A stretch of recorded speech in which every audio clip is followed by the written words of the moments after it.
going to war with Iran, all of it, right? That is the language of the politicians in D.C., the language of pretty much everybody in the military-industrial complex in the state of Israel. That's in the higher positions of power in the state of Israel. That's really what we're focusing on. That is the central focus point of this entire issue, and kind of why everybody is paying attention. So ultimately, that's what's going on. So let's take a look at the algorithm, and we're just going to study exactly what's going big in the algorithm today. So first, we'll make sure that we're going. Okay, we're good. Good. Be sure to like, share, and subscribe. Support the show. Support the information. So again, Nick Tortora, 27 minutes ago, breaking news. Photos have just been released of the 4 U.S. soldiers who lost their lives during Operation Epic Fury. So heartbreaking. Captain Cody A. Cork, 35, Winter Haven, Florida. Sergeant First Class Noah L. Thiechens, Bellevue, Nebraska. Sergeant First Class Nicole M. Armour, 39, White Bear Lake, Minnesota. Sergeant Declan J. Cody, 20 years old, from West Des Moines, Iowa. Rest in peace to these American heroes. But ultimately, why were we in this war? Okay, that is the question that we need to be asking. Why were we in this war? Why are we doing it now?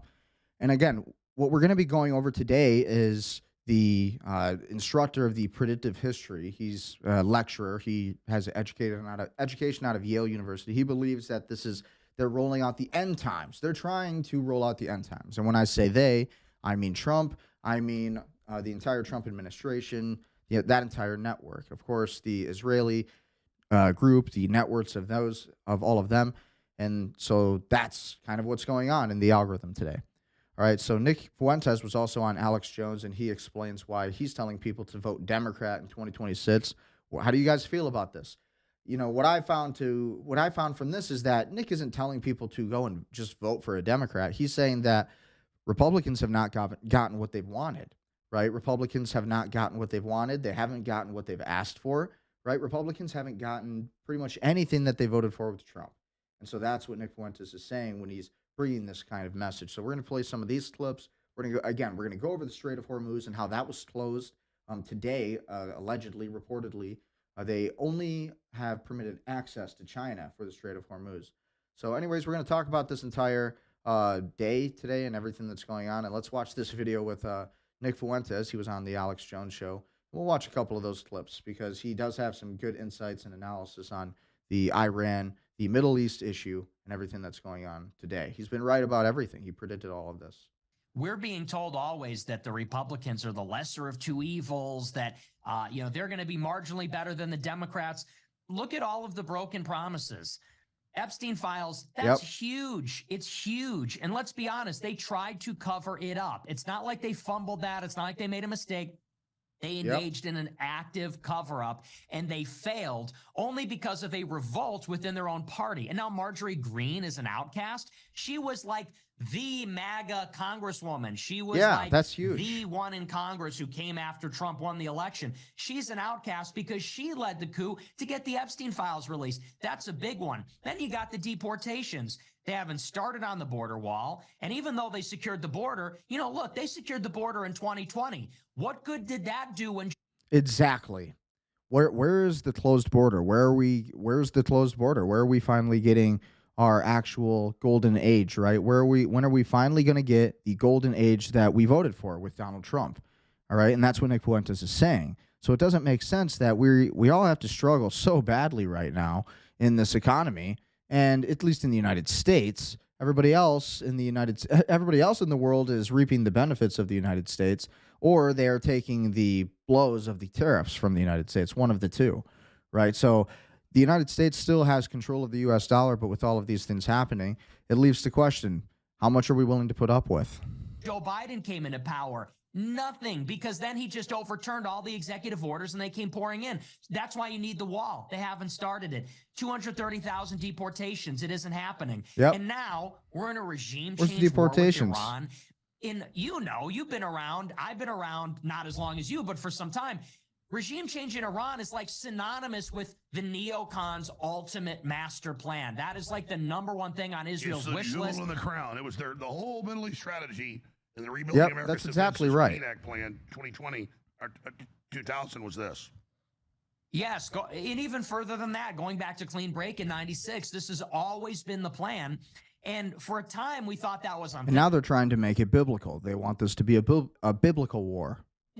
We thought that Trump winning made that impossible. So for Trump to be the one to take us there and sell it and push it and trigger it, and now we're in a regime change war with Iran, it's almost unbelievable to even say that. Seriously. Thousands of American and Israeli airstrikes destroying Iran's military. Here's how I feel about it. If you will tolerate that, you will tolerate anything. At what point do you say no? At what point do you say there's no excuses? People say, well, if there's boots on the ground, dude, they're dropping bombs everywhere, and it's in Iran. So for me, I said that's the last straw. I'm out. And you know me. And again, I think Nick isn't telling people to vote Democrat. What Nick is saying is that, what are we getting out of the Trump administration? We're not getting what we voted for. So it's like, what's the alternative? It's like, okay, we'll just accelerate the process and we'll vote for a Democrat and we'll take our country back. And we'll do it that way because we know that the Democrats are incompetent. And so that's what I think Nick Fuentas was really talking about here. I'm the furthest thing from a Democrat. I'm far right. I'm not left wing or even liberal. I don't consider myself even a center liberal or a right liberal. Let's talk about that. Democrats get in. Isn't that accelerationist?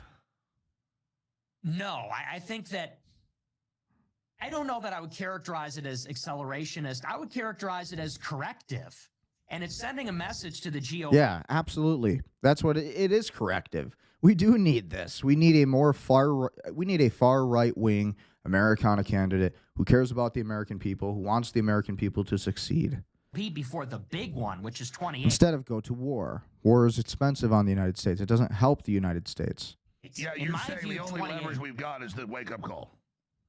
Right. And, totally. 28, we got to win that. Again, this is all unclassified footage. This is all on Twitter X. We're looking through the algorithm. We're studying the Strait of Hormuz and all of that issue happening right now. Again, the Strait of Hormuz has been closed. China apparently is the only country who has access. Allegedly, reportedly, that's kind of what's being said in the media. One. I really believe a Republican's got to win, but we need it to be the right Republican. And I Yes. don't know that there's any other language they will understand other than to show them we're not showing up in 26. And what's more, I also think that Vance and Rubio are to blame in this as well. If they couldn't stop a war in Iran when they're in power now, how are they going to make the decision when they become? And that was Nick Fuentas on the Alex Jones Show. Here's one more clip from the Alex Jones Show. And they apparently they have a pretty good, this is a good analysis from Nick Fuentas. So again, this is just his statement on how we kind of got to this point with Trump and everything that's going on. It is. It feels surreal. I still can't even believe it. Even though I've been predicting it and even though we're watching it, I wake up and I see the news. We are at war with Iran. And for people that are not paying attention to all this stuff, again, it cannot be overstated. This is like, it's literally the neocon nightmare scenario, like war with Iraq, Syria, now Iran. This is the ghost of the neocons. This is what they wanted. This is what they originally were planning for the United States, the Greater Israel Project, the Pax Judaica, all of this. This is their wet dream. Yes, and for Trump to be the one delivering it, that's the most surreal aspect of all of it. You could see a DeSantis doing this. You could see a Kamala Harris doing this, honestly. But to see Donald Trump on Friday night at Mar-a-Lago with the hat on, with the black curtain announcing this war, building the case against the Iranian regime, you go, what happened? That's not what we voted for. What happened to this movement? I mean, you and I, we've been with Trump really since the beginning, since 2015.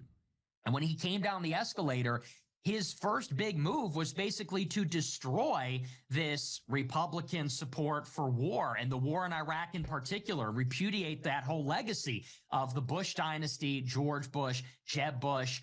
And so for him now to be doing this, it really feels like it's come full circle. And we have Lindsey. Yes, 100%. I would agree with that. But again, we weren't really, this is not what we voted for. And I think that's the main issue. Now we're going to war with Iran, and it doesn't really make sense. It's not really in America's best interest. I'm having orgasms on television. Yeah, Lindsey Graham. Lindsey Graham is horrible. Yeah, Lindsey Graham's a huge fan of this. Well, endorsed by Trump. So, I mean, again, this is my frustration. The signs were all there. J.D. Vance said at the Republican convention in 2024, We need to bomb Iran. Yeah, and J.D. Vance is a never-Trumper. J.D. Vance comes from the Peter Thiel, the Silicon Valley crew, right? And so ultimately, that's just not safe. That's not what we're looking for. That's not America first. And, you know, again, if they ended birthright citizenship, what would happen to J.D. Vance's wife and his kids, you know? I mean, what if that were to ever become a constitutional law? We have to consider those things. Really hard. And Trump endorsed Lindsey Graham. This time he endorsed him 6 years ago. And Trump got up, you remember, during the election, and he said, if Iran takes me out, then we're going to wipe Iran off the map. Like, all of this was telegraphed from the beginning. And really, you know who I blame, sadly? I blame the so-called plan trusters. I know that you were more bullish on Trump, but you acknowledge these were legitimate concerns. The Q people, the Q army. There were a lot of people that said, no, stop. Because you've been righter than me on this, and I'm not always right. I'm right about 90% of the time. I've been very honest. So I'm gonna Oh, Alex, you've been defending the Jews. You know that. But Alex Jones has to. When you're at a certain level of power and reputation, right? Alex Jones has been in the media a very long time. With that being said, when you're in the media long enough, eventually you're going to develop a pretty big platform. You're going to be a big target, right? So I have no surprise in me that, you know, the journalists that are higher level, that are the bigger personalities, that, yeah, they are being targeted more, and that they have to kind of give and take when it comes to information. So I don't really blame the bigger wigs like Alex Jones or Nick Fuentes, but I definitely blame the smaller personalities in media, because they're the ones who, you know, they have less to risk, right? Now, mea culpa here, because when I'm wrong, I'm going to say it publicly. I needed Trump to be real, and so much good stuff. The carbon tax, getting out of it, I could go for an hour, and it's still better than that, but you can't have lesser two evils. I have the Democrats trying to put me in prison. I just got subpoenaed again to defend. When I got Arctic frost, I got to go to Congress and provide my documents because they're going after. So crazy how politics works, how easily you can really just get your entire life just thrown into just complete turmoil if you're not careful. Jack Smith. So the Democrats are trying to put me in prison. They run show trials on HBO. So obviously, it's not that I'm being paid off by Trump. I've been persecuted for supporting him. So they're running prison trials on me. I'm Alex Jones. Out on this. I want to save the country, secure the border, find the missing kids. I want to believe. But I'm not in a cult. I'm not delusional. So I was like, I'm critical. This is overall good. But and now I'm just like, now I'm having to think of the off-ramp. Nick, we've talked about this privately. You know, you're targeted. They're going to kill you at your house. This is your name's Nick J. Fuentas. I'm Alex E. Alex Jones is just so animated, and that's the best part about him. He's just like, he just doesn't care. He just goes off. It's honestly hilarious. We're under attack. So we're in the real world. You do what you think's right. I do what I think's right. You're not paid by people. I'm not. We're just our fans. So to me, I needed Trump as my lifeboat. May not be perfect, but it's the lifeboat I've got. Definitely sounds a little bit like cult rhetoric, you know. You got to be careful with that. But anyways, those interested in the crypto markets, looking into that, Donald Trump made a statement on Truth Social. The Genius Act is being threatened and undermined by the banks, and that is unacceptable. We are not going to allow it. The U.S. needs to get market structure done ASAP. Americans should earn more money on their money. The banks are hitting record profits, and we are not going to allow them to undermine our powerful crypto agenda that will end up going to China and other countries if we don't get the Clarity Act taken care of. I was just talking about this, the Clarity Act, how important this is, how important the Clarity Act is for the future of cryptocurrency. Anybody invested in Bitcoin, if you care about XRP, if you care about ADA, Cardano, the CEO of Cardano was just talking about this. He was just going off about how the SEC and the Clarity Act is basically primed so that the average investor is going to get screwed, right? How the elites are going to win only, right? So how it is going to push out American crypto companies, innovation in America, it's going to push it out. And this is what Trump is talking about right here. Okay, and so what happens when the Clarity Act is passed? When the Clarity Act is passed, what this means is that we're going to be able to really have an entire emerging market of cryptocurrencies. And cryptocurrencies meaning alternative forms of currencies, stable coins, cross-border payment transactions, fast, instantaneous payments, completely low fees when it comes to transactions. No more 3 days, 2 weeks waiting for payments. Everything's quick. And then there will also be a level of decentralization with all of this. So he continued in this, the Genius Act was the USA's first big step to make the United States the crypto capital of the world. And getting the Clarity Act done is the next step to finishing the job and, most importantly, keeping the big and powerful industry in our country. The banks should not be trying to undercut the Genius Act or hold the Clarity Act hostage. They need to make a good deal with crypto because that's what's in the best interest of the American people. The industry cannot be taken from the people of America when it is so close to becoming truly successful. Thank you for your attention to this matter, President Donald J. Trump. So this is the essential importance of the Clarity Act. Again, I've been talking about this all week, been talking about this for years, actually, on my channel. I just don't get that many viewers. I'm a little bit censored, right? I'm a little bit suppressed when it comes to the things I talk about because I'll be right at most of the time when it comes to these sort of issues, when it comes to crypto and emerging markets, digital assets. So Bitcoin, crypto, XRP, right? Ethereum, Quant, are you holding these assets? These are going to be, again, think and use your logic. How are we going to actually buy Greenland? How are we going to annex? How are we going to annex Greenland? How are we actually going to take Venezuela and hold it? How are we going to take the Strait of Hormuz and hold it? Right? Right now, China has the leverage over the Strait of Hormuz. The Strait of Hormuz has been closed and only open to China. As far as the Iranian government is concerned, they made statements on that today. We'll be looking at that video shortly. So what are you thinking about crypto, the Clarity Act? This is so important for the entire issue of crypto because when we have clarity in legislation, when we have clarity, more people are going to be able to actually have something to look forward to in their future when it comes to financial markets. Okay, cryptocurrency is a new market for people. So that's why that's important to follow. This was Tim Burchett addressing MAGA voters who are concerned about the forever war in Iran. I would say stay concerned, be vigilant, he says. Hold our feet to the fire, keep us honest on that issue. Here's that clip. Absolutely, man. Yes, ma'am. I was just going to ask, what do you say to MAGA voters who are concerned right now about another forever war, about Americans who are dying overseas and are being told to expect more casualties? I would say stay concerned. I mean, be concerned, be vigilant, hold our feet to the fire, keep us honest. That's scary. On that issue. That's our own Congress saying those words. Absolutely, man. Nobody's above your reproach. Just don't tell the president. That's our own Congress. I got you. I get you. Essentially telling you that, yeah, you know, our own Congress, and we're all disgusted with everything we found in the Epstein files and all of these things, so we need to take action on it. Don't be afraid to hold our feet to the fire.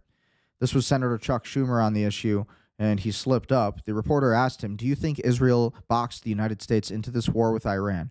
Chuck Schumer says, look, no one wants a nuclear war. No one wants a nuclear Israel, but we certainly don't want an endless war. He walks away, turns around, and then Schumer says, wait, what did I say? And then the reporter asks, and then they tell him nuclear Israel. So let's listen to what he had to say. He slipped up here, a little bit of a Freudian slip on Chuck Schumer's side. Do you think Israel, forced the U.S.'s hand here, boxed the U.S. in on this? Look, no one wants a nuclear war. No one wants a nuclear Israel, but we certainly don't want an endless war, plain and simple. Nobody wants a nuclear Israel. We don't want an endless war, plain and simple. But we certainly want a nuclear Israel. No one wants a nuclear Israel. No one wants a nuclear Israel. No one wants a nuclear Israel. Got him. No one wants a nuclear Israel. No one wants a nuclear Israel. We got him. But we certainly don't want an endless war, plain and simple. Freudian slip. Yeah, he realized what he says, and then he turns around. Oh, no. Got it. Let me say that again. Oh, yeah, it's okay. Israel can have a nuclear missile. That's okay. As long as Israel has a nuclear missile, but Iran can't have it. Nobody else can have one. But Israel, I didn't mean to say that. No one wants an endless war, but we certainly don't want a nuclear Iran. That's for sure. Okay? Oh, my God. These people are they're just ruthless warmongers. And it's like they're the only ones benefiting. This is Senator Blumenthal.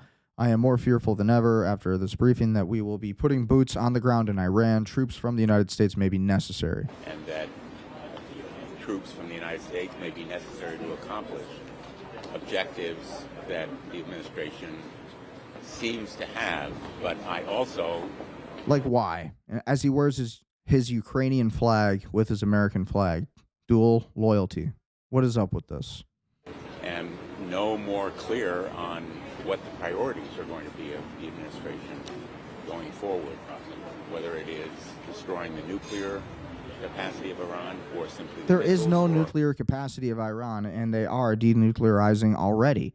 All of these things are already happening. But Blumenthal, Senator Blumenthal here, he is Jewish. He is one of them. regime He is change. one of the infiltrators of our government in the fifth column, getting us into this war with Iran, and then allowing U.S. troops to die. It's just a sin. It's terrible. or stopping terrorist activities. And I think the administration owes it to the American people to have briefings not just for members of Congress, but for the American public. I mean, that's given, but like, why are we even in Iran? We shouldn't even be there. Yeah, I thought this was interesting. So again, I was actually going to do a reaction video to this in the coming weeks. It's going to be reacting to this exact episode. Tyler Oliveira, he totally got banned from Patreon and all of his platforms. Pretty much totally demonetized just for this. Check this out. This is the level of free speech that's being attacked in the United States right now. Less than 24 hours. That's how long it took for Patreon to delete my account after I uploaded a video titled, "I Exposed New Jersey's Jewish Invasion." No warning, no... And again, the video is completely fine. Like, if you watch it, there's no hatred in it. It's pure investigative journalism. So it's striking that this is what happened to him. First strike, no option to take down any videos, the entire account deleted overnight. Over the last few years, I've made videos critical of countless groups: Somalis in Minneapolis, Haitians in Springfield, Ohio, corrupt Christian megachurches, Pakistani Muslim rape gangs in England, Indians throwing cow poop at each other, drug addicts, pimps, prostitutes, gangsters, everyone. It's a great channel. And not a single platform blinked. But the moment I made a video about Hasidic Jews using welfare to support families of up to 8 to 10 kids, my sponsors pulled out. In fact, That's so weird. It's like anytime you question the state of Israel, you question the Jewish people, then you are just scorned. You're completely attacked. You're demonetized. You're vilified. And that's just not okay. It's not fair to America. It's not fair to Americans at all. Sponsors called me and said, "Hey, you need to delete the sponsorship we had in your video that's 2 years old." And the ADL even has the audacity to publish an article saying that my video harkens back to age-old anti-Semitic stereotypes for asking Hasidic Jews what they do for a Crazy. living and if they're on welfare. How do they afford You guys got to go watch the video. If you watch it for yourself, it's completely unhateful. There's nothing wrong with it. It is pure independent journalism. So it's insane that this is happening in our country. Our freedom of speech is being completely destroyed. 10 kids? Here's what I've learned. When they can't call you a liar, they attack your name. When attacking your name doesn't work, they pressure your sponsors. When you don't need the sponsors because you have the direct financial support from your viewers using websites like Patreon, they delete your Patreon. They don't want me to have a platform? Fine, I built my own. TylerRaw.com. No middlemen, no censorship. Crazy. Just the truth. My job is to ask So we are under this uncomfortable level of questions censorship. This and is to where start things are in America uncomfortable today. But important conversations, and it seems like I'm one of the few people on YouTube using my platform to do just that. If you want to support our mission to fight for the truth, no matter how many people it pisses off, then go to TylerRaw.com and get access to videos we can't upload on YouTube, exclusive bonus content, and early access to all of our videos. 2026 Highly will be recommend. harder than ever. Follow his channel, Tyler Oliveira, pure patriot, and he's willing to go out on the lines. Front lines, independent journalism. He is the peak level.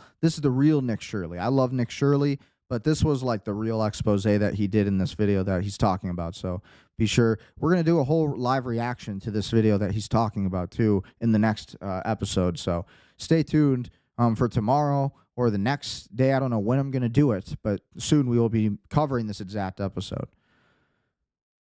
So again, that's Rapid Response 47. Same statement from Trump on the Clarity Act. That's good news, by the way, for crypto. Great news. This is Fuentas. Remember that you will die. We all have plans to live to be 95 years old, retired with our family and by our side. None of that is promised. Live as though if you died at any moment, you'll be satisfied with it. Yep, very true. So this was an interesting post. Yes, ago, Donald Trump reposted on his Truth Social a video of Jeffrey Sachs, who is a politician, and he essentially, we'll just watch the video, see what he has to say.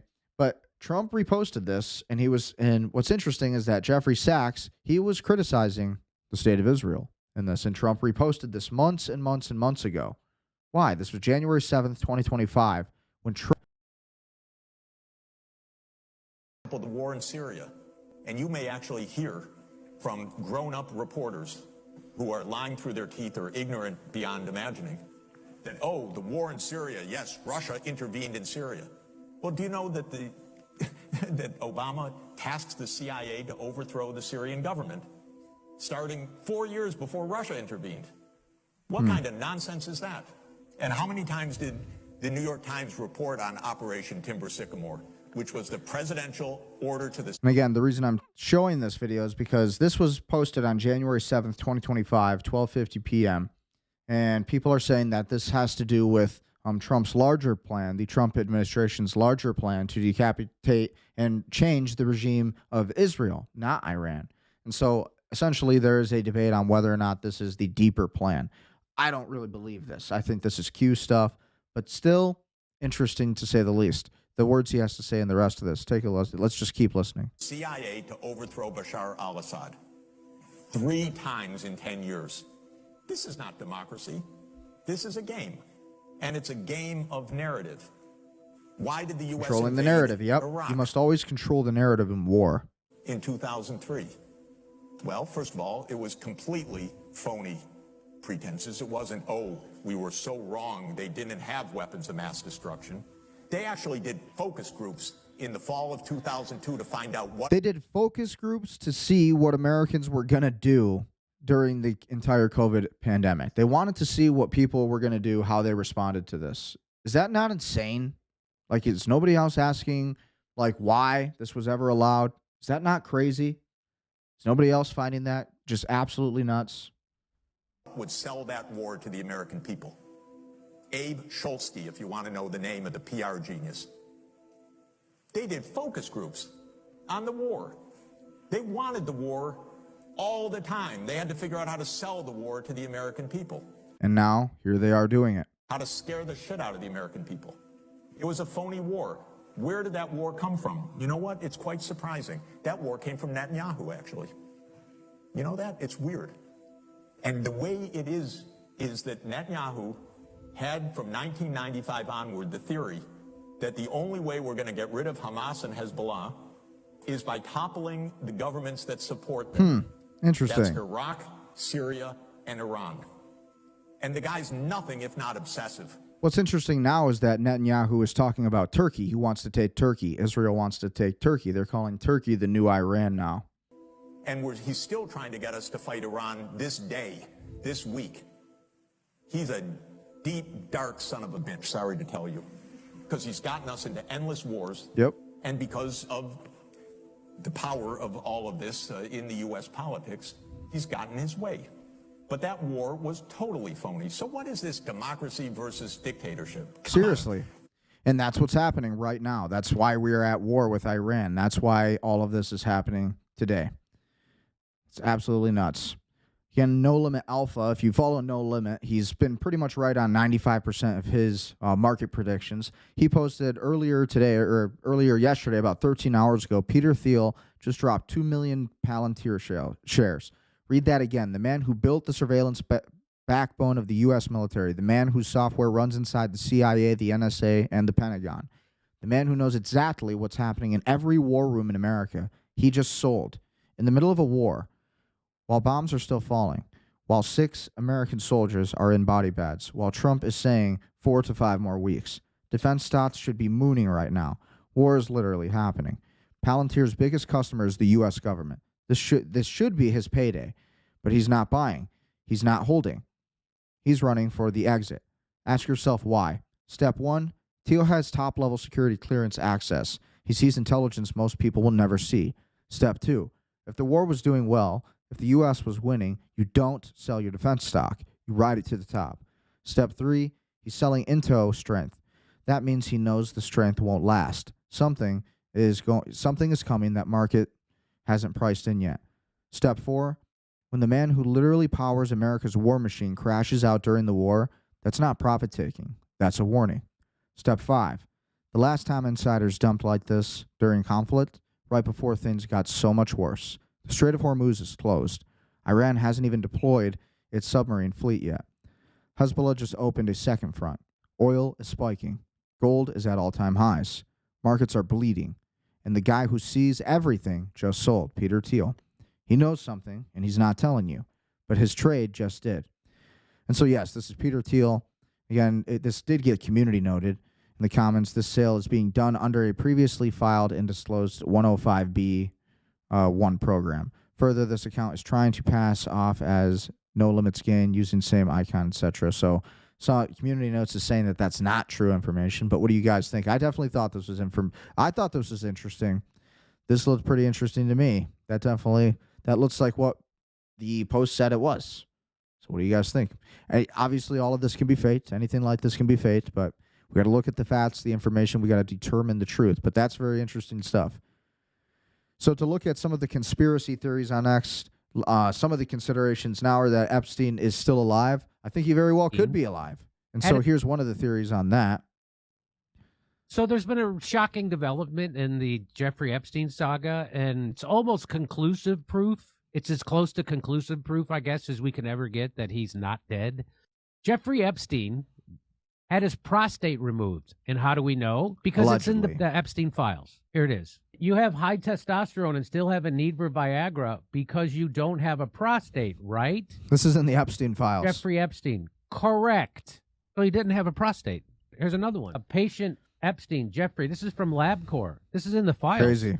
It says after radical prostatectomy. So he had a radical prostatectomy. This and is again, we're from hearing about Jeffrey Epstein and how in the Epstein files they were talking about how he was having all these health issues. Autopsy of Jeffrey Epstein. His bladder had 5 milliliters of cloudy yellow urine. The prostate is slightly and diffusely enlarged with marked enlargement of the vermilabitanum. The testes are unremarkable. Boy, you don't want to hear that about your testes, do you? Grok, is it possible to grow a replacement prostate? Grok says no. It's currently not So yeah, this is a very possible to interesting grow a find full from the Epstein replacement files prostate here. gland for clinical use in humans.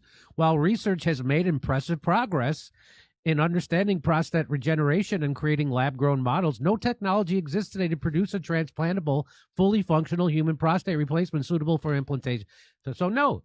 If Jeffrey Epstein... Again, this was found in the Epstein files, talking about Jeffrey Epstein, his health problems, and how he may still be alive. Epstein notes the health of his prostate, but it's known that he had previously had it removed. Then he either miraculously grew a new one or that wasn't his body. There's really no other conclusions to be had. I agree with you, Awakened Outlaw. I agree with you. He didn't have a prostate, and the body... So again, that's alleged. That's what's in the Epstein files on what he kind of just showed. So we don't really know, but again, based on the information, that's definitely weird. Conclusively proving that that is not Jeffrey Epstein's body that they showed us. Jeffrey Epstein is... Yeah, we would have heard about that. We would have heard something about that. Now, I don't think Epstein 100%. is... He could... Honestly, I think the idea of him being alive is very, very possible.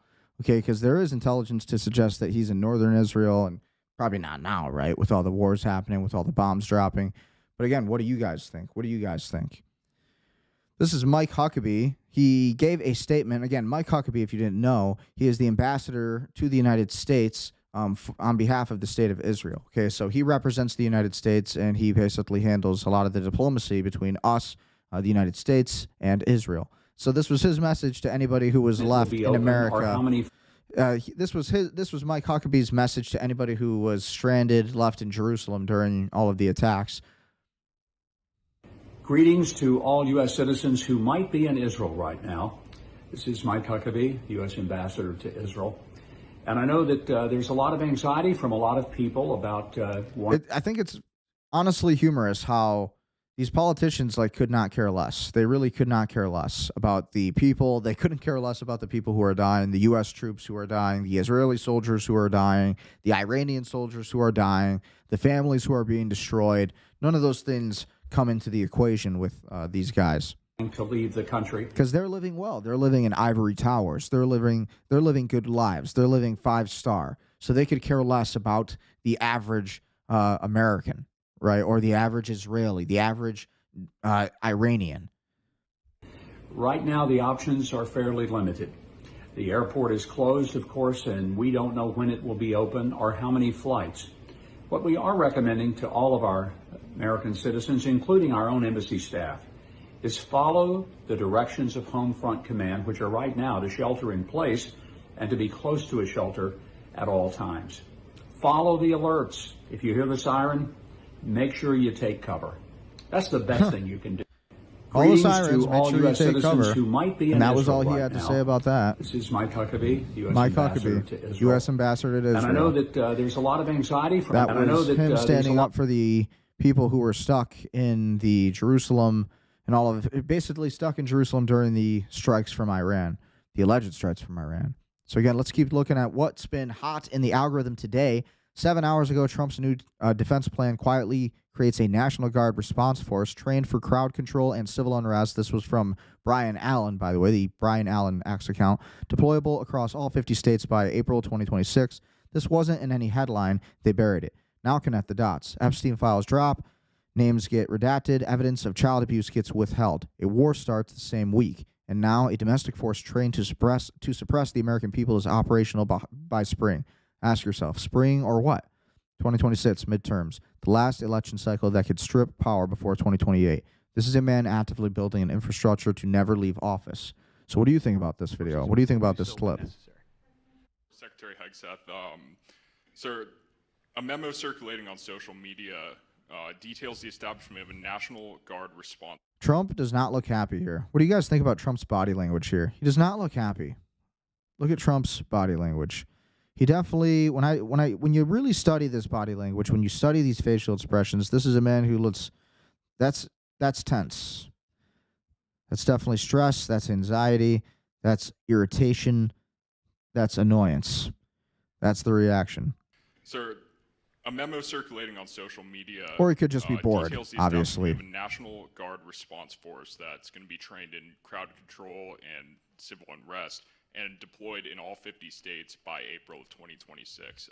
Can you verify the authenticity of that memo, and do you have any more information on the operation? Again, Trump does not look, he looks like he's, who knows? Like, what do you guys think about Trump's behavior in this video? Just a little weird. I'm not going to answer particulars on something that may be in the planning process, but we definitely do have multiple layers of National Guard response forces, whether it's in each state, whether it's regionally, whether it's Title 10 active duty, whether it's Washington, D.C. We've got a lot of different ways that constitutionally and legally we can employ Title 10 and Title 32 forces, and we will do so when necessary. Do we? I mean, like, I like you, Pete Hegseth, but come on. Israel emergency communications technology and bomb shelters. You can send an email without internet with this device, allegedly. Reason, let's check this we are out. able to communicate. So we are here in Israel, and we are currently at the shelter. And why don't we have this stuff? I mean, I'm sure we do, right? Like, we just don't brag about it. We just don't brag about every little thing like that. We just don't talk about every little thing like that. Here, this is the safe calling system. But again, we should have all of this tech. It should be America first and foremost who has this kind of tech, who's bragging about this kind of tech, all of it. The optics of this is like, why does Israel hold all of the AI? Why do they have all the cards? Why are they so protected? Which, in case we don't have internet for any reason, we are able to communicate to other countries and even send emails without the internet. So I'm now going to switch frequency here. So again, a lot of this is standard military tech. I mean, the U.S. military's had this for a long time. We've had a lot of this stuff. But this is all based on HF communication. That's the transceiver. Here is a small PC. That's a foldable keyboard. That's a touch screen. That's a transceiver itself, and that's a battery that can give you a juice for about 24 hours or more. Pretty cool. And now we are going to send some messages as if we don't have internet, although we do, just to practice. So again, this is what the Israelis are using under their bunkers to send emails without internet. So this emergency communication. Again, they're hanging up pretty well. Calm link. My take on the Israeli war right now, I think they're just letting Iran just pretty much wipe them out as much as they can with their missiles. They're trying to just let Iran hit them with missiles. They want them to run out of their missiles, and then Iran's going to come in and Israel's going to come in and just basically wipe out Iran as soon as they're out of missiles. That's kind of what I project happening. This was Trump signing a directive to accelerate 6G deployment to operate implantable technologies, which will include AI brain chips known as the Biological Interface System to Cortex, or the company BISC. I will not take the 6G AI brain chip. Yeah, me either. This was from Nicholas Holscher, MPH. So again, here's the bill. Let's go into this video, hear what he has to say about it. So we're into 6G now.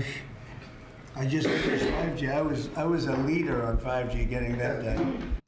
And again, if we're looking at the winning the 6G race bill here, by the authority vested in me as the President of the Constitution and the laws of the United States of America, I hereby direct Section 1, Purpose. The next generation of mobile communications networks, 6G, will be foundational to the national security, foreign policy, and economic prosperity of the United States. The technology will play a pivotal role in development and adoption of emerging technologies like artificial intelligence, robotics, and implantable technologies. 6G will also provide faster, more resilient, and more secure communication networks that can be utilized for national security and public safety purposes. So they say. Ultimately, I don't know about this. This is the mark of the beast. This is ultimately what they are looking for the end times. This is how they're going to get most people. And now they're up to 6. Let's do it again. What does that do? Give you a little bit deeper view into somebody's skin? Trump is such a boomer, though, so he just laughs it off. So we're into 6G. No big deal to Trump because he just kind of laughs it off. He's kind of out on his way out, his entire generation. So scary stuff. 6G is just definitely nothing that should be underestimated, very much like artificial intelligence. A lot of dangerous things that are going to come with that. So this is the Predictive History YouTube channel or X account, and I just seen this started to pop up, but he's been giving some pretty good coverage on the entire movements on what's been going on in the Iraq war. The Iran war. Not the Iraq war, the Iran war. If you're watching, be sure to like, share, subscribe, and share the info. Support the info war. Okay? Never ends. So, the reality is this. For the longest time, Dubai had a reputation for being safe, and that's why people moved their money there. Guess what, guys? After what the Iranians did, it's dead. Dubai as a city, in the long term, it is dead. How easily a little economic uncertainty shaking up through military action can completely change a tourist location, right? Because you're a wealthy Westerner, you're not going to move to a place where it could be attacked anytime by the Iranians. You might move to Singapore, you might move to Hong Kong, Japan, South America, but you're not moving to Dubai, okay? Yeah, so you're going to see a lot less people living in Dubai and living luxuriously in Dubai, and I think you're going to see increased military activity there, especially whether it's U.S. troops, whether it's attacks from Iranian missiles, probably Israeli missiles, because we're learning now that the consulate and the oil refinery in Saudi Arabia that was struck, and they said it was Iran. Well, it turns out it was Israel, according to the technology that was found, and they were able to essentially find that there was Israeli tags on there, pointing it right back to Israel, Tel Aviv. So this is Secretary Marco Rubio and his statements on everything today. This was his statements on the war. This is just 4 hours ago he said this. You're about to see, we're going to unleash Chang on these people in the next few hours and days. You're going to really begin to perceive a change in the scope and in the intensity of these attacks as, frankly, the two most powerful air forces. So he just said that we're going to see increased intensity in the attacks on Iran. In the world, take apart this terroristic regime and defang it and take away its ability to threaten its neighbors or hide behind a zone of immunity that allows them to develop their nuclear ambitions. Everything they're saying about Iran just always sounds like they should be saying that about Israel. This is just everything they're saying about Iran is Israel. That's the real threat here, especially to the United States. Radical, cleric-led regime cannot be ever allowed to have nuclear weapons. We saw what they were willing to do to their own people. They were willing to slaughter their own people in the streets. Imagine what they would do. See, to me, that sounds like Israel on October 7th during their stand down. It's an organized stand down. Like, what's up with that? How come nobody really talks about that? Okay, so that's like my issue with all of it. So moving on, Disclosed TV released that X deployed a new revenue-sharing policy to maintain authenticity during times of war. Users who post AI-generated videos of an armed conflict without adding a disclosure that it was made with AI will be suspended from creator revenue sharing for 90 days. So basically, if you make a video and you create it through Grok Imagine, and if this is a video that has to do with war, right? You create a war scene in the Middle East. Let's say Tel Aviv. You make a video of Tel Aviv or Tehran getting bombed, right? This would be an example of obviously false information for the purposes of political propaganda. So that's kind of what this is. If you're making videos with AI and you're trying to make these look real, like they're actual military events and military combat events, then that's kind of what's going to get you suspended. But still, scary stuff.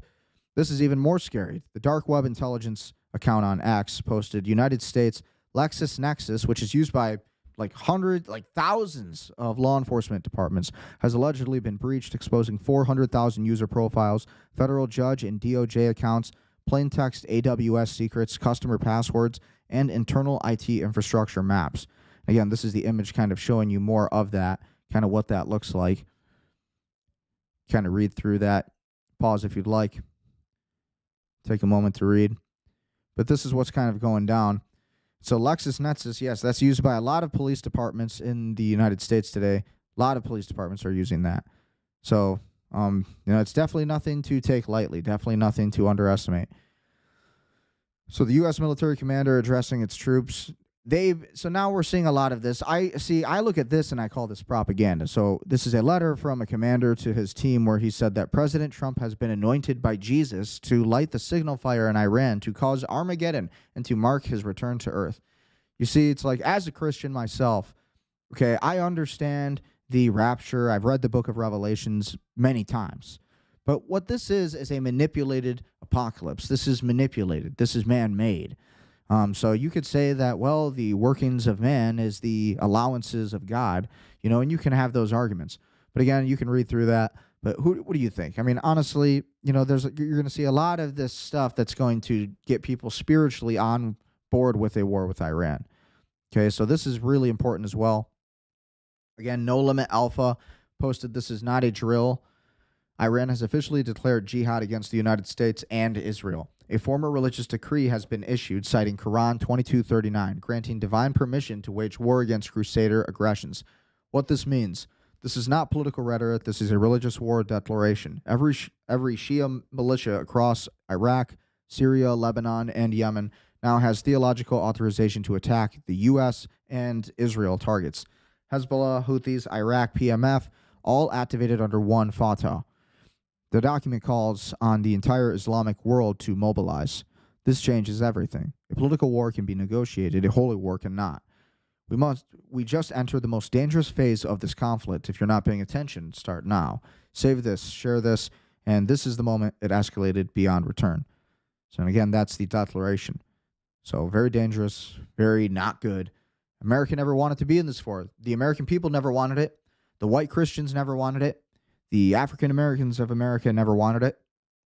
And even the real Judeo-Christians, whatever you believe about it, they didn't want it. Okay, ultimately, nobody wanted this war. Nobody. And the polls show that. And so what are we going to do about it? Well, we have to speak the truth. We have to seek the truth. We have to be willing to say the truth. Otherwise, we will be subjected to pure slavery under this entire regime.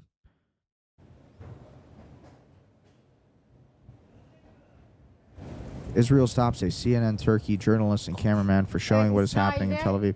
That's interesting. Kameraman arkadaşım Ali Kahraman bana bu bilgiyi hemen hazırladı baktığımızda. Şimdi burada çok sayıda. So again, you're seeing a video of again, this looks like a CNN Turkey journalist, and he's showing the damage that was done to Israel in that area.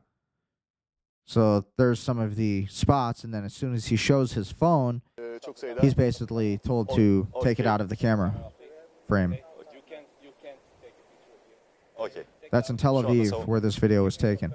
Savunma Bakanlığı telefonumuzu alıyor. Evet, so they're taking his phone now. İndiriyoruz. Evet, okay. Now he's explaining himself, saying that, hey, it's okay, I'm just a journalist, I'm just reporting what's happening. Evet. And then they're saying, tough shit, we're going to take your phone. You no longer have any freedom to document this event.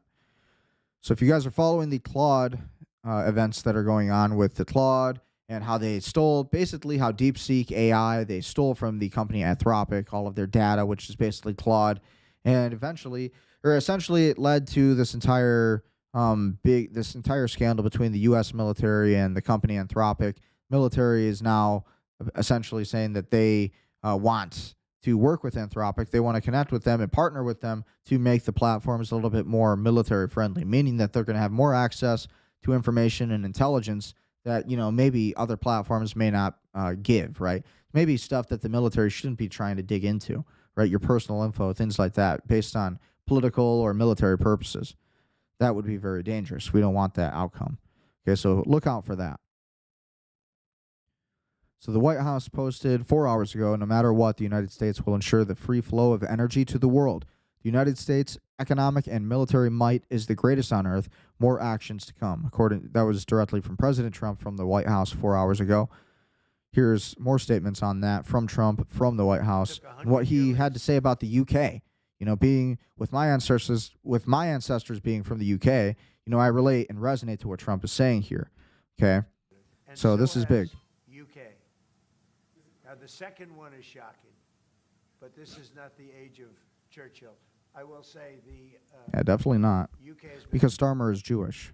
Very, very uncooperative with that stupid island that they have, that they gave away and took a 100-year lease. Absolutely. Having to do with perhaps indigenous people claiming the island that never even saw the island before.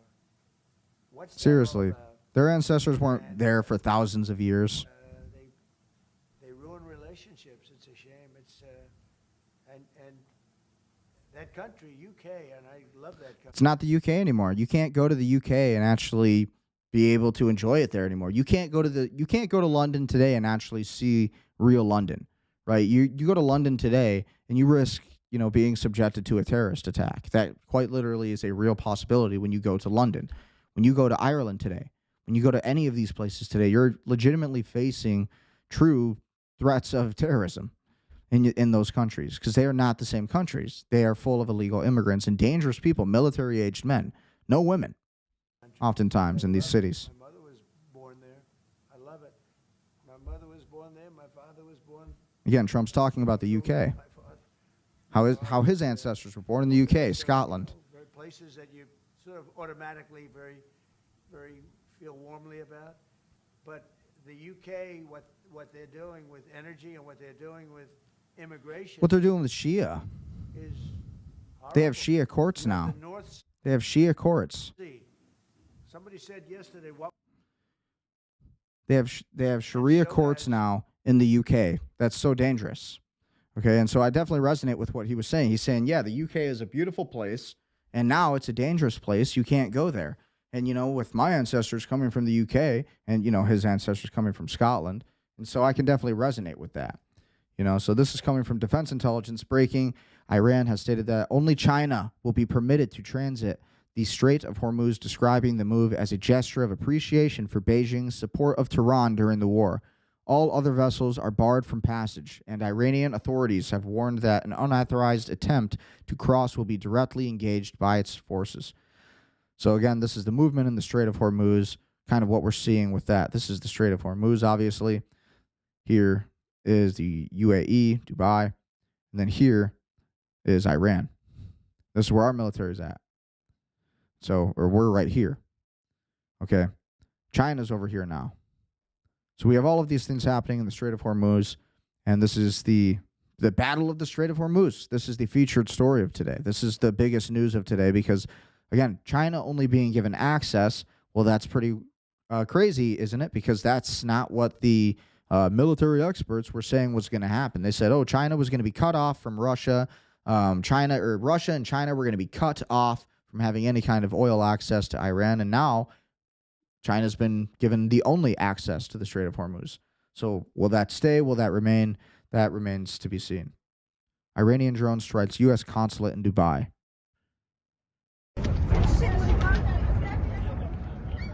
So again, this is live time footage. This happened not too long ago. Dubai is getting hit. Not so safe in Dubai. So much for that. Another drone. Stay vigilant, people. The war is going on. Oh, leave from there, leave from there. There's no stopping it.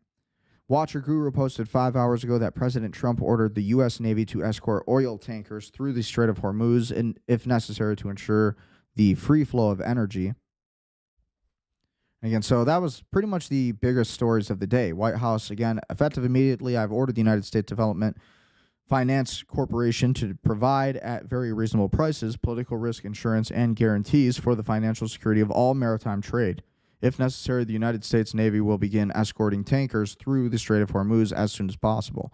So again, that's kind of the counteract to China being given this access to the Strait of Hormuz. Now we're going to try to get the United States Congress, and we're going to try to get the United States Development Finance Corporation to essentially sign off on abilities and loopholes for us to be able to access that Strait of Hormuz. According to raw alerts, the United States banks have been placed on heightened alert for cyber attacks as the war with Iran continues to escalate. Definitely big risks there. We have more. This was a post that I had made. Portman statement from President Trump on Israel-Iran conflict. Trump states that he may have forced Israel into a war with Iran, not America. This is an important message from Trump sent to Netanyahu and Israel. Of course, actions speak louder than words. The America First policy is indeed not to go to war with Iran. America wants the 2016 Trump they voted for.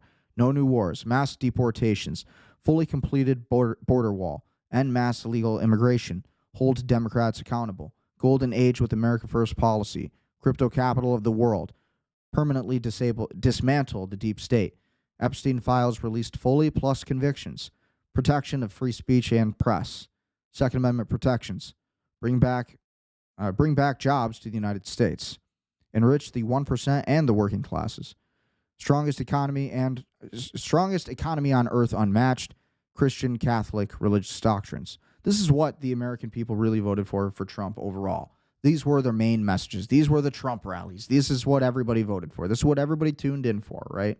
Positive remarks from Trump here, but action is what is required in the end before trust can be returned from the base. I'm rooting for Trump as America is in a fight for its life on all fronts, geopolitically, economically, financially, and spiritually. America needs 2016 Trump now more than ever before. Action or the words mean little. Over words mean little. So again, these are the remarks from Trump on what's going on. No, I might have forced their hand. And again, I didn't get the full question there. The journalist asks him if Israel had anything to do with getting the U.S. into this war. So here we go again. Did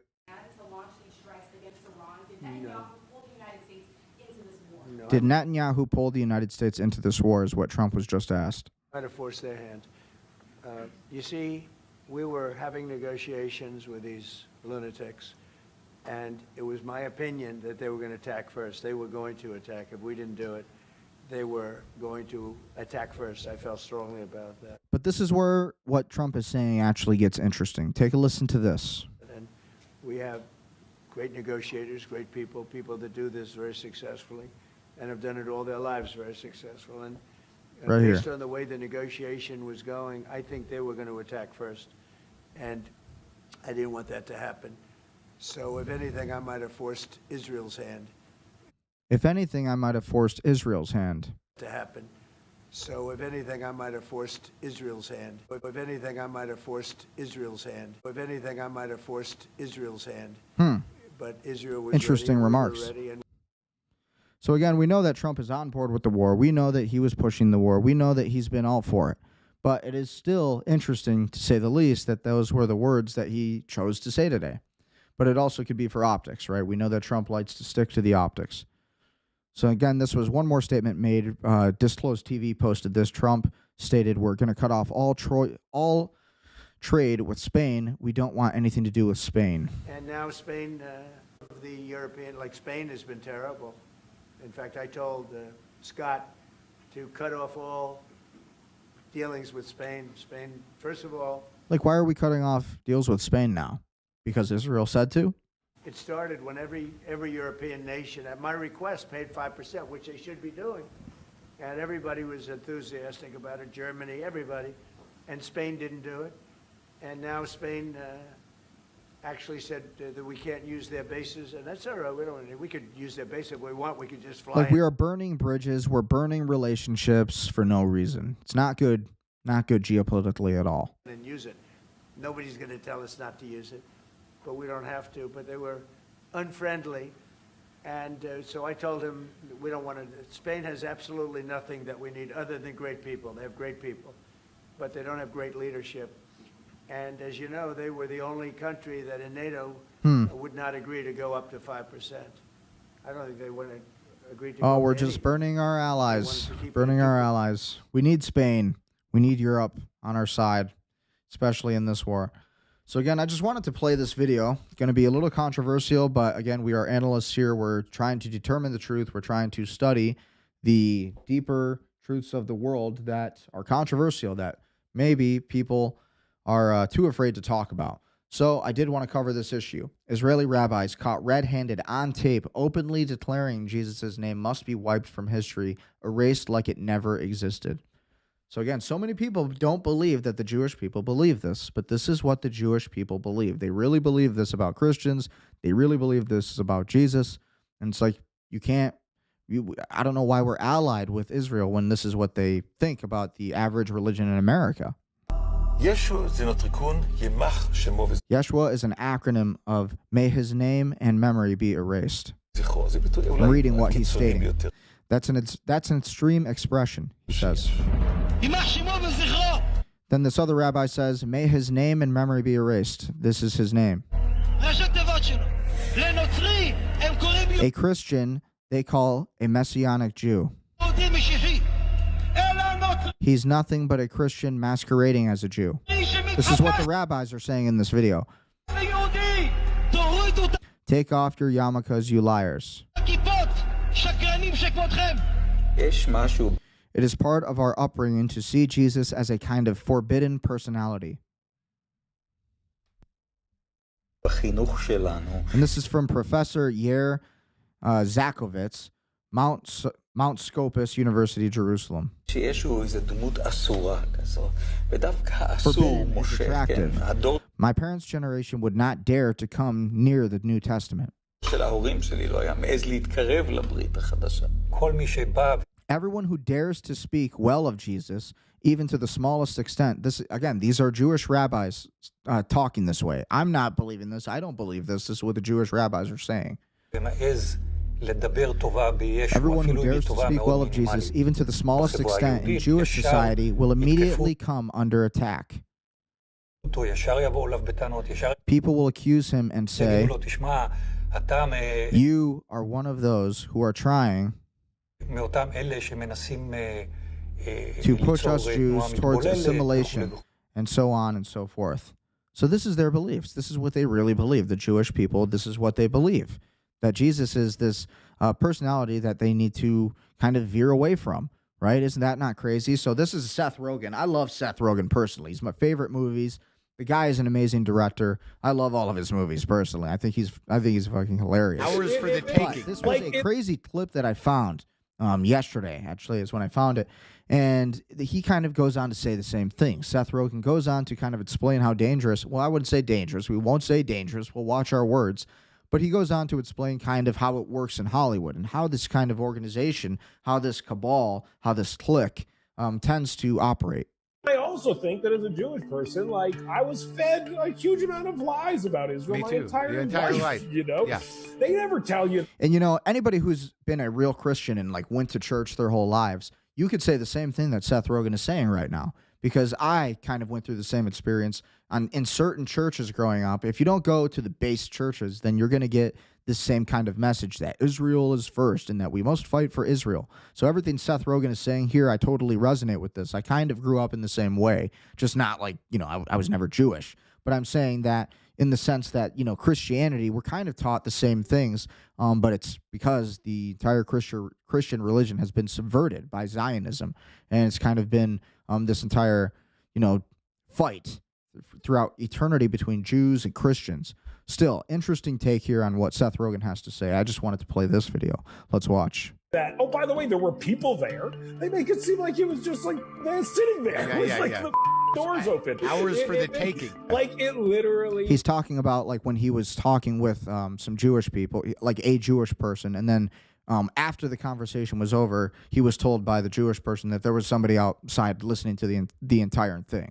So this is what Seth Rogen was saying here to give context. Forget to include the fact to every young Jewish person, basically, like, oh, by the way, there were people there. I'm afraid of Jews. Seth Rogen just said he's afraid of Jews. I'm 100% afraid of Jews. Isn't he a Jew? Oh, yeah. That's it. It would be nice to live somewhere that was not a part of the Christian apocalyptic prophecy. It is also probably a good idea. He's like, actually, now this part I thought was interesting because he actually goes into the mindset and the psychology of the Jewish people and why they're so afraid of Christians, why they have this animosity towards Christians, how they believe that the Christian vision will essentially essentially push the Jews out of or back into Israel into a place of war. So it's like I actually never heard that take before. So it's an interesting angle. At least it's something different than what you hear on CNN and Fox News and all of these things. maybe settle somewhere that the Christians don't think you all have to die in order for the yeah, and then they want us all to go there. They need a certain number of They need Jews. us to go there so we can die. So So that's not true. As a Christian myself, yeah, that's not true.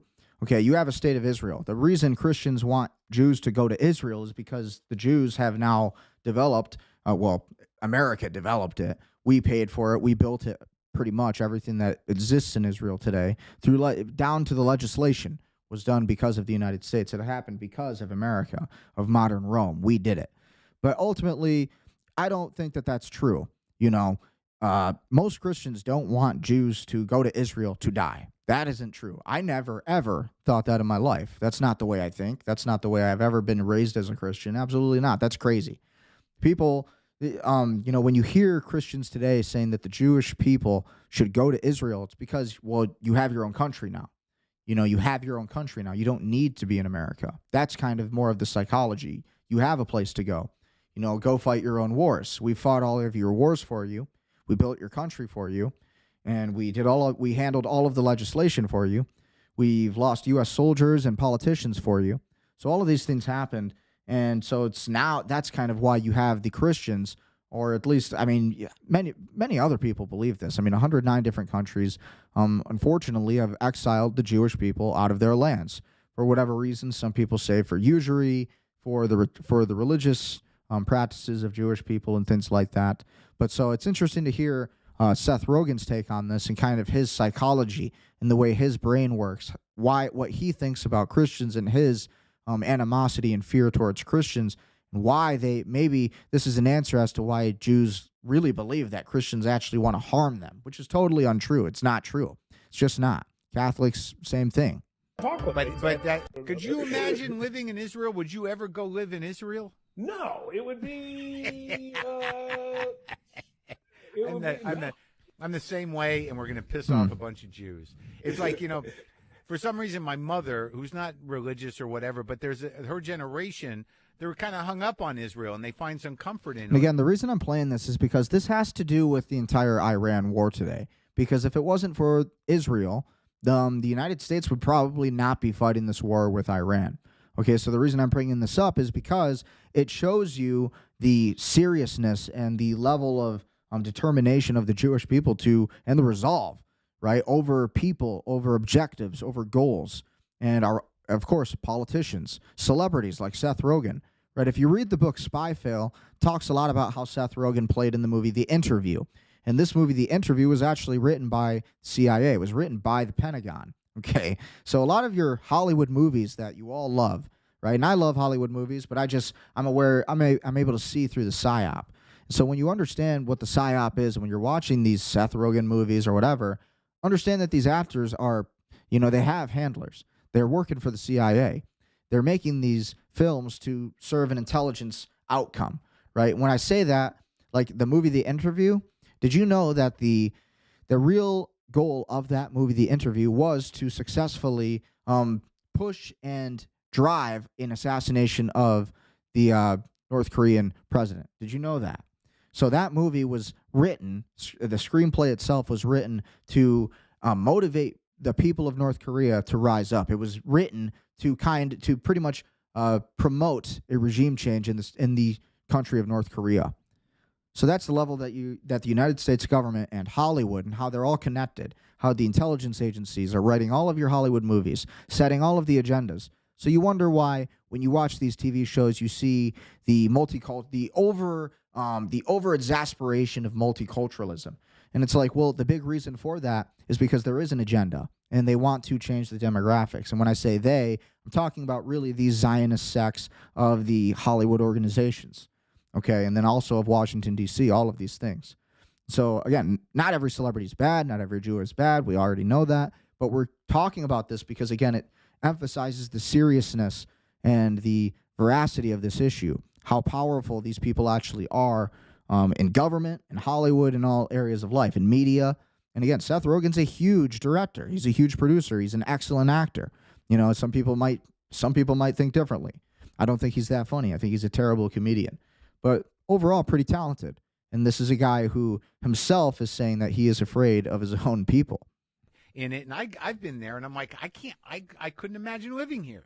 Talking about Israel. There are nice parts, and I think you I could imagine at best you are convincing yourself that you are far enough away from a major conflict to not worry about it, right? Which is like a terrible thing to convince yourself of. Crazy. And I don't understand. To Interesting. Me, it just seems very an antiquated thought process. Like if it is for religious reasons, I don't agree with it because I think religion is silly. If it is for truly the preservation of Jewish people, it makes no sense because, again, you don't keep something you're trying to preserve all in one place, especially when that place has proven to be volatile, pretty volatile. You know, I'm trying to keep all these things safe. I'm going to put them in my blender and hope that that's the best place to. That'll do it. And what he said was interesting. What he said was interesting is that, it's not going to help the state of Israel if it's always in a constant state of war, right? The Israeli people, this is about more than this biblical prophecy, this biblical story, this notion. It's actually about much more than this. It's actually much more simple. It comes down to real estate. It comes down to the Abraham Accords. It comes down to the protocols of Zion and some of these beliefs and personas and psychographics. It doesn't make sense to me. They just want to make sure that you are frightened of your own survival to the point where when you get old enough, you will make sure that that money goes to Israel and that trees are planted and that you always speak highly of Israel and Israel must survive no matter what. Okay. Little weird, right? But that is the overall, that's the seriousness of this issue of the fifth column in the United States. It doesn't just end in Washington, D.C. It goes to Hollywood. It goes everywhere in finance, the Federal Reserve, right? Why are interest rates never coming down? Does it start to make sense now when you really connect the dots? Okay, so, and again, we are not anti-Semites here. We are trying to determine the truth. We're trying to find the truth. We're trying to figure out what is truth from fiction. We're trying to analyze the world. We're not trying to say that this is fact or that this is fiction. We're not trying to hate on any group of people, to be very clear. The people who watch this show are high IQ people. The people who watch the show are analysts. They understand that everything I'm covering is the future, and it is the direction of where things are going for humanity. Anybody watching this is smart enough to know that I am covering, the most important issues that are really going on based on where everybody's at on social media, which is X right now based on the data. This is where the most people tend to be, and then YouTube second place. Okay, so that's just need to say that, because when we cover these racial issues, it becomes these combating, it sometimes can become an issue of people calling you a racist, right? And we're not racist. We are trying to find the truth. We're trying to understand the different races. We're actually racialists. We're much more interested in race than the opposite, than the counter. Okay, so we're trying to preserve race around the world. We're trying to preserve America. We're trying to preserve our identities as each and every unique nationality. Whether you're Asian, white, African, no matter where you're from, if you mix and if you're too multicultural, you'll lose your people, and that is what happens historically. And so that is just the problem we're seeing everywhere right now. So we have protests happening already for the state of Iran. So we already have all of the leftist crazies and the Democrats who are siding with the state of Iran or the country of Iran already. They're already ready to go, already ready to burn down buildings and churches. These are the same people who were protesting against ICE. So we already knew that these people were going to be a problem, right? This is Los Angeles. And this was February 28th. But they were protesting against the war with Iran. It's like, not, and again, they're not wrong to. Okay, I don't want a war with Iran, but at the same time, it's like, okay, I also don't want like Iran to come over to America and destroy us in retaliation. Like, I'm not going to side with them if that day comes, you know. So this is from the U.S. Homeland Security. President Trump fulfills the requirements of the War Powers Act, notifying Congress about the war against Iran. The law requires this report within 48 hours. Trump always follows the letter of the law. Again, you can read through this if you're interested in it, kind of see what you have to see, what you can see on it. And that's that. Because we're short on time, we're just going to kind of breeze through this. Again, one more video I wanted to play here. A rabbi speaking about the end of days and how really they're going to create the clergy plan, the great replacement, and they're going to do it by putting the Christians and the Muslims against each other at war. Okay, and it all starts here. We're at war with Iran. We have all these different sets of Muslims. You know, they're migrating into the UK and Germany and Scotland, the United States, because they're fleeing war. So they're going to come here. We already have sleeper cells here. They have a right to be angry. They were attacked by the United States and Israel completely unprovoked. So now they're going to come and bring jihad to the United States and Christians and Jews. And in some ways, they have a reason to. However, with that being said, it's like this is exactly the Jews' plan. They want the Muslims and the Christians to fight it out. And then eventually the Muslims and the Christians in their plan, what he's about to explain, will eventually team up and they will side against the Jews. And then this will bring about the second coming of the Messiah and what they believe to be the first coming of the Messiah. So that's kind of how this all connects if you really study your theology, if you know your Bible. So let's take a look at this video. What it was meant to be all along. It's the end of days. You're going to need the iron of Esav, which represents Edom, which is the West, Europe, and the Americas, to get intermixed with Ishmael, which is basically Arabs and Muslims. How in the world was this ever going to happen? And that is happening in the UK right now, isn't it? It's happening in Germany right now. It's happening in Israel not Israel. It's happening in Ireland right now. It's happening in all of the European countries that were once homogeneous. Not for this refugee crisis. At the end of days, you're going to have this intermixing between Esav, Edom, which is the West, and the East, which is the Muslims and the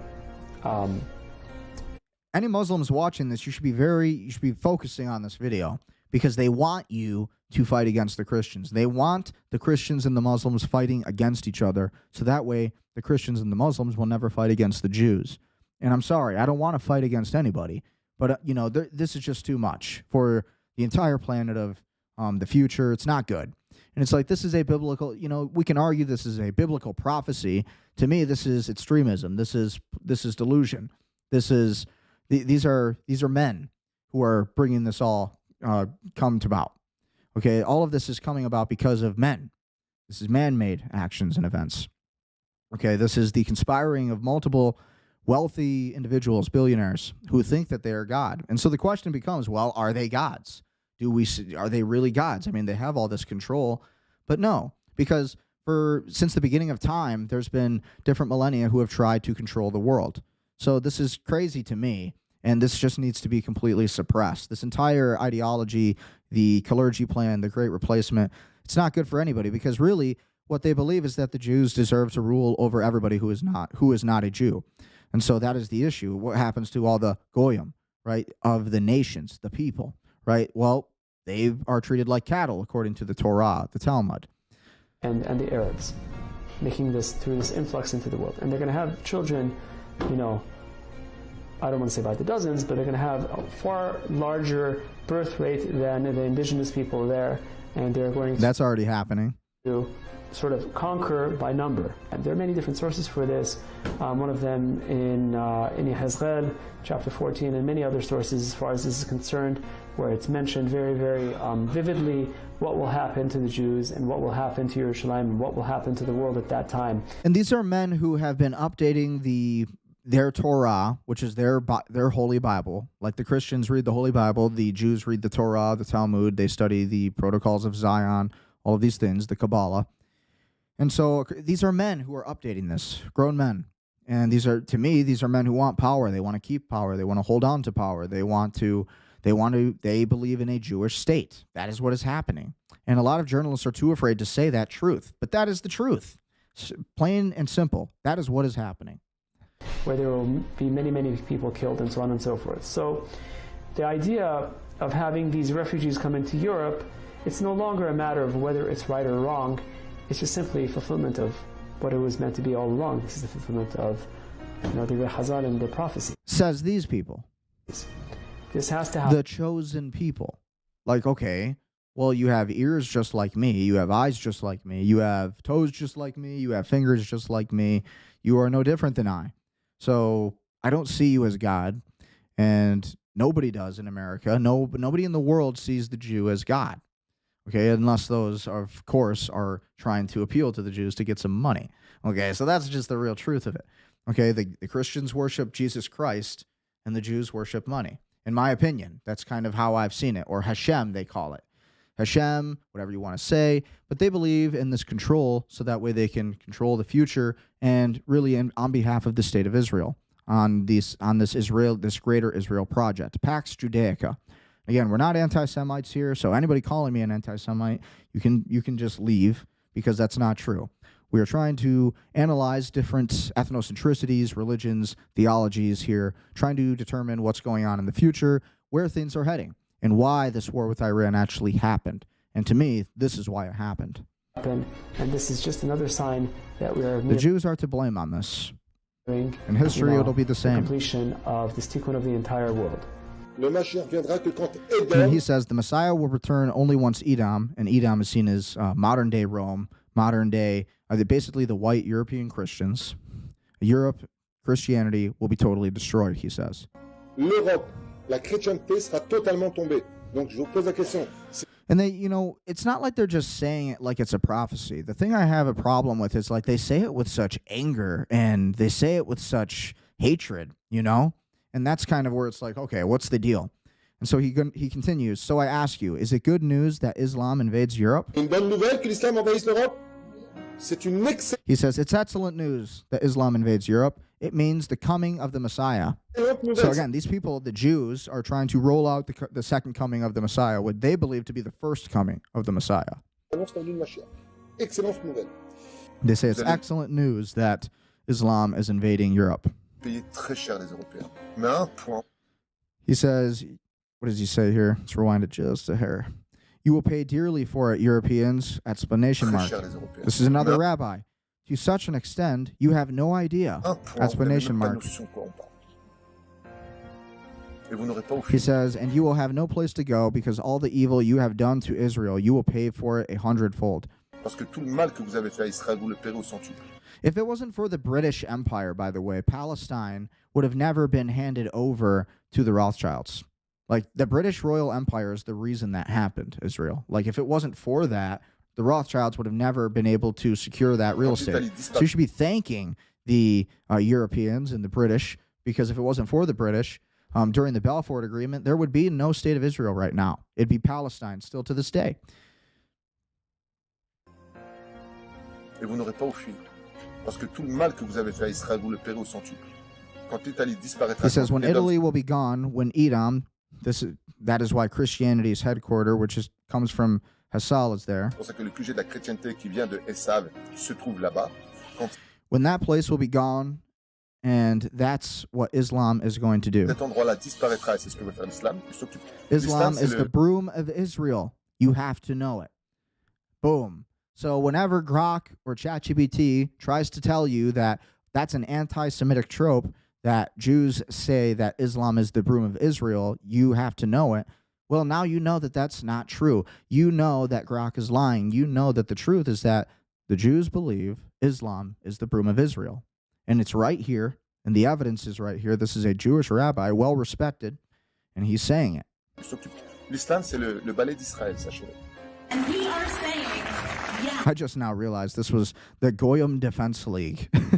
I just now realized this is called the Goyim Defense League. That's funny. We will love our... I feel like, I think that's like actually, I think that's like literally a real law firm, by the way. Crazy. Last week, Highest organized a letter signed by over 1,200 rabbis. Can you imagine getting 1,200 rabbis to agree on one thing? But agree they did, and what they agreed was to ask our elected officials not to halt or even to limit the United States refugee admissions program. Okay, we're going to rewind that. We're going to rewind this. Okay, we're going to rewind this. Listen to what she just said. They did, and what they agreed was to ask our elected officials not to halt or even to limit the United States refugee admissions program. They did, and what they agreed was to ask our elected officials not to halt or even to limit the United States refugee admissions program. They did, and what they agreed was to ask our elected officials not to halt or even to limit the United States refugee admissions program. Not to halt or even limit the United States refugee program. So these are the people who are bringing in the illegal immigrants into the United Kingdom and Germany and Ireland, Scotland, and the United States. These are the people to blame. This is what they're planning right now. We have the footage, and there's no more denying it. This is who is behind the Iran war. Thank you. I know. It was a great analysis. I know. I broke it down nicely, didn't I? Across the spectrum of Judaism are issuing statements in support of refugees. These have included the Orthodox Union, the U.S. Holocaust Memorial Museum, and so many of the Jewish organizations that you've heard are co-sponsors of this event this evening. This is part of the Greater Israel Project. This is part of the Great Replacement. This is part of the Kalergi Plan. Okay, you have to understand this. Otherwise, none of this makes sense. Moving on, so it looks like there's a lot of crypto news in the markets today. I thought this was an interesting clip. American mathematician and investor Eric Weinstein drops a perspective on Elon Musk that no one has ever discussed before. Wanted to hear this. SpaceX. You hung out with Elon Musk? No, we interact via messages. Elon is very mysterious in a way that some... And again, I'm not a huge fan of him because he was like really pro-vaccine. He was like he's Jewish. He believes that, Israel deserves to have... whatever they want with no criticism or anything. I mean, I'm not a fan of him, but I like what he had to say here. How nobody seems to notice. His real space company, I think, is not SpaceX. It's XAI. It's Grok. Let's break this down a little more. Look at the logo for Grok. I think it's like a black hole profile. Look at its slogan, to understand the universe. So the mission of XAI and Grok is to understand the universe. The people who are on X are changing the universe. The people who are on X are changing the future. I think he's given up on the corruption of science. He keeps talking about the fact that he doesn't like the term researcher. He believes only in engineers. He's constantly really running down scientists. Now, I don't think he doesn't believe in scientists. I think he thinks that science has gotten corrupted and he doesn't want to deal with it. And I think what he's doing is he's building... There's no innovation anymore in science. The people who... Think about the people who were in charge of science during COVID and what they were telling you. The people who were in charge of COVID during all of that, what were they saying? What were they saying? They were telling you to wear a mask. That's what they were saying. That's what they were telling you. So that's just insane to think that, we have to listen to these people. Grok to do science in a time when... the people who said to never question the science. You're questioning the science. Just get your vaccine. Just get it. Just get your vaccine. It's like, dude, no, the definition of science is to question science. And so that's the main issue here. There's no more room for innovation in science because everybody wants to peer review everything. There's no more real just engineers.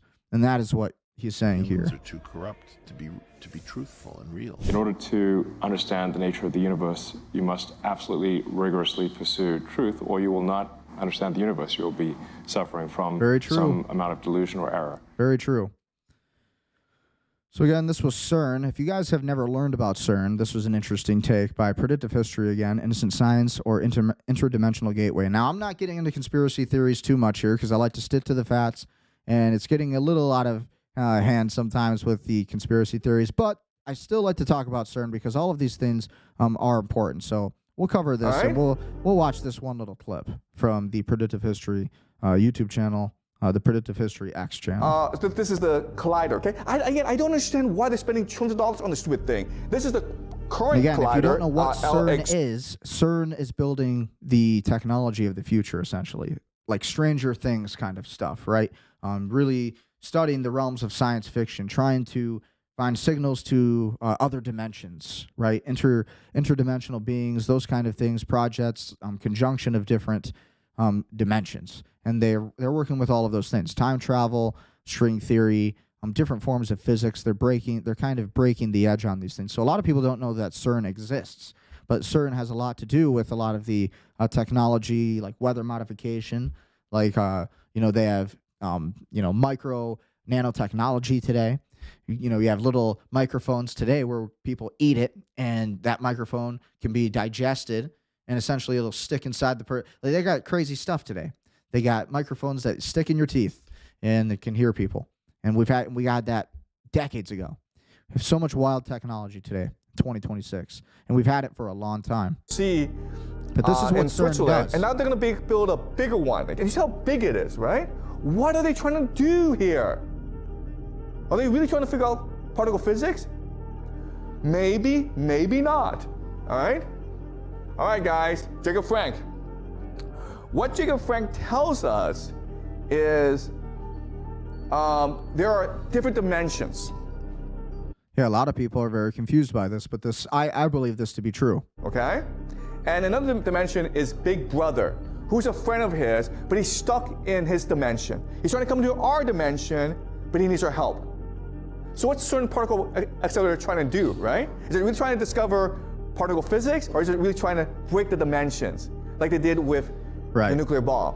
They're trying to break the dimensions. Right, and a lot of people don't know that the atomic bomb ended up breaking a hole in the essentially in the ionosphere, or in the stratosphere, and essentially it created a hole in time.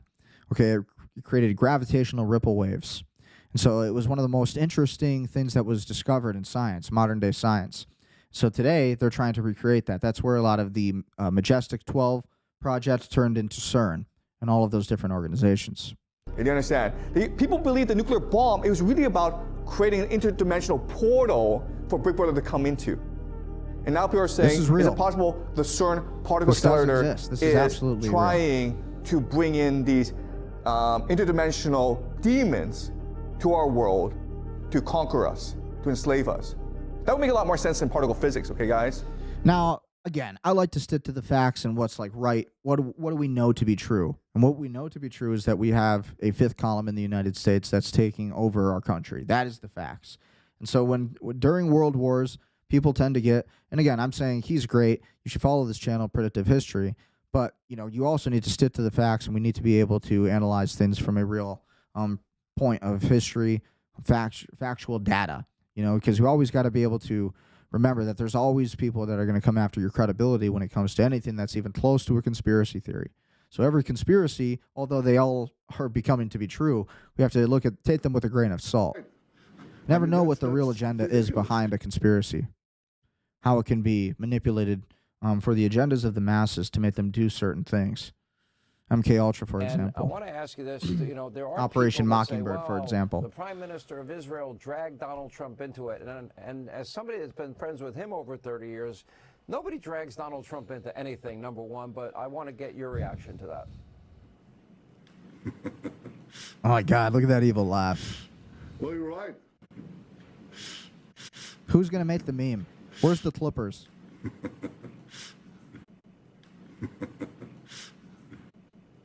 Somebody just get this one clip right here. Well, you're right. I mean, that's ridiculous. Evil Trump laugh. is the strongest leader in the world. He does. What's creepy, he says, you're right. You're right. So Sean Hannity says, a lot of people are saying that you control the president. And you don't think that's true, right? And Netanyahu says, well, you're right. interesting response. Let's listen again. Drag Donald Trump into it, and as somebody that's A little been bit friends further. with him over, and I want to ask you this: you know, there are people that say, "Well, the Prime Minister of Israel dragged Donald Trump into it," Listen to as this. somebody that's been friends with him over 30 years, nobody drags Donald Trump into anything. Number one, but I want to get your reaction to that. Oh my God, that laugh is just so evil. It's so evil. It's so obviously evil, right? Crazy. Well, you're right. And then he says, you're right. So what does he say you're right to? Does he say you're right to Sean Hannity asking him, or say to the statement that Sean Hannity originally said, which a lot of people are saying that you control Trump?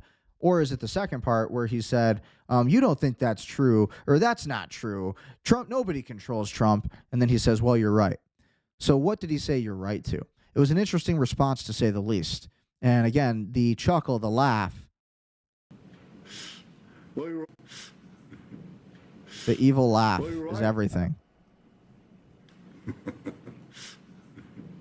And that's what we're up against. So what do you guys, where do you guys see things going? I thought this was a pretty good geopolitical analysis. CNN and Fox News can never tell you this fact. Scott Ryder explains how the cowardly assassination of Ali Khamenei was a massive strategic failure for the U.S., as they completely failed to understand the Shia concept of martyrdom. So I didn't really agree with this, because he thought, this man thinks that Iran wanted Khamenei to get killed, and Scott here said that the Iranian leader Khamenei, he planned to be captured and killed. He planned for it. Okay, so let's take a listen. I thought it was just, no, that's not right. So let's listen. Ali Khamenei was at home in his residence, knowing he was being hunted down by the United States, knowing he was being targeted by death. He was surrounded by fellow shaheeds who also knew that they were going to die, but they also understood that there was a purpose in their death, because by dying, they entered into martyrdom. And the Iranian people are in the streets, but they're not shouting death. I think that's just such a stretch. There's not a single world leader who would ever want to be captured in their bed or killed in their bed. I sure wouldn't. I would never want that for myself. I just don't think that this is correct. But what do you think? They're shouting, long live the martyr Khamenei. That's why we lost the war on day one. This was a trap set by the Iranians on day one by a people of faith. Donald Trump wouldn't even know what a Shia is or what a Twelver is. He doesn't know who Hussein is. He doesn't know who Ali is. He has no clue what the Battle of Karbala is. And yet he fell into a trap where all of this is relevant. He assassinated or facilitated the murder of the second most important man in the Shia faith, Ali Khamenei. This is the equivalent of killing the Pope, if you're Catholic, killing the Archbishop of Canterbury. Okay, so again, I don't really think that this is accurate. I don't think that he intended to be killed. I think that's kind of a stretch, right? But let's just keep listening. If you're British, killing the head of the Orthodox Church, Kirill, if you are Russian. And Donald Trump doesn't understand this. If the purpose of this operation was to get the Iranian people in the street, Donald Trump succeeded. But he got the wrong people in the street for the wrong cause. The people of Iran today are rallying in support of the Islamic Republic. And they are.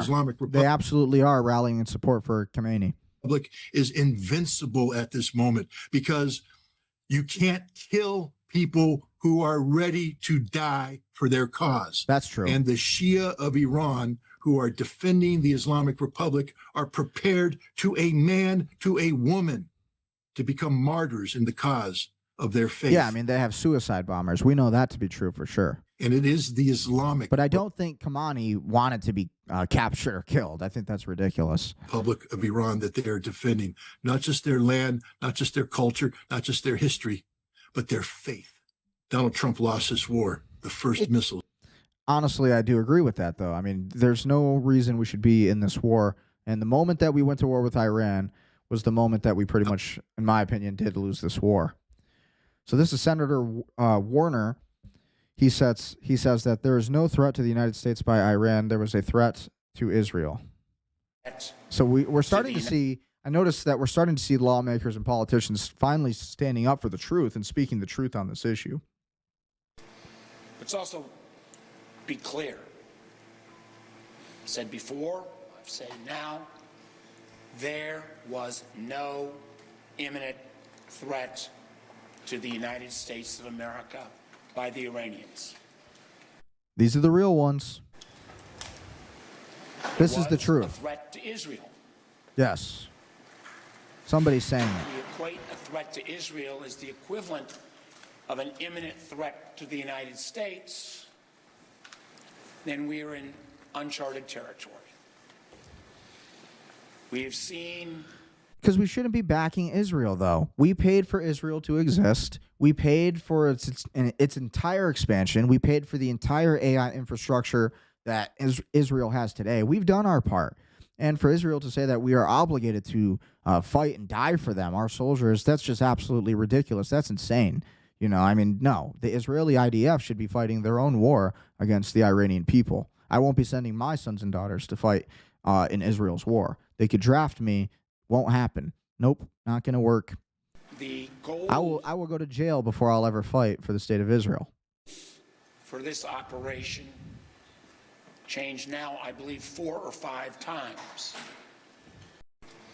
It's also... So that's the truth. I mean, that's what's happening in the entire situation when it comes to the Iran-Israel conflict and everything that's going on with that. Okay, interesting thing here. This kid discovered an ancient city for a class science project. I thought this was kind of interesting.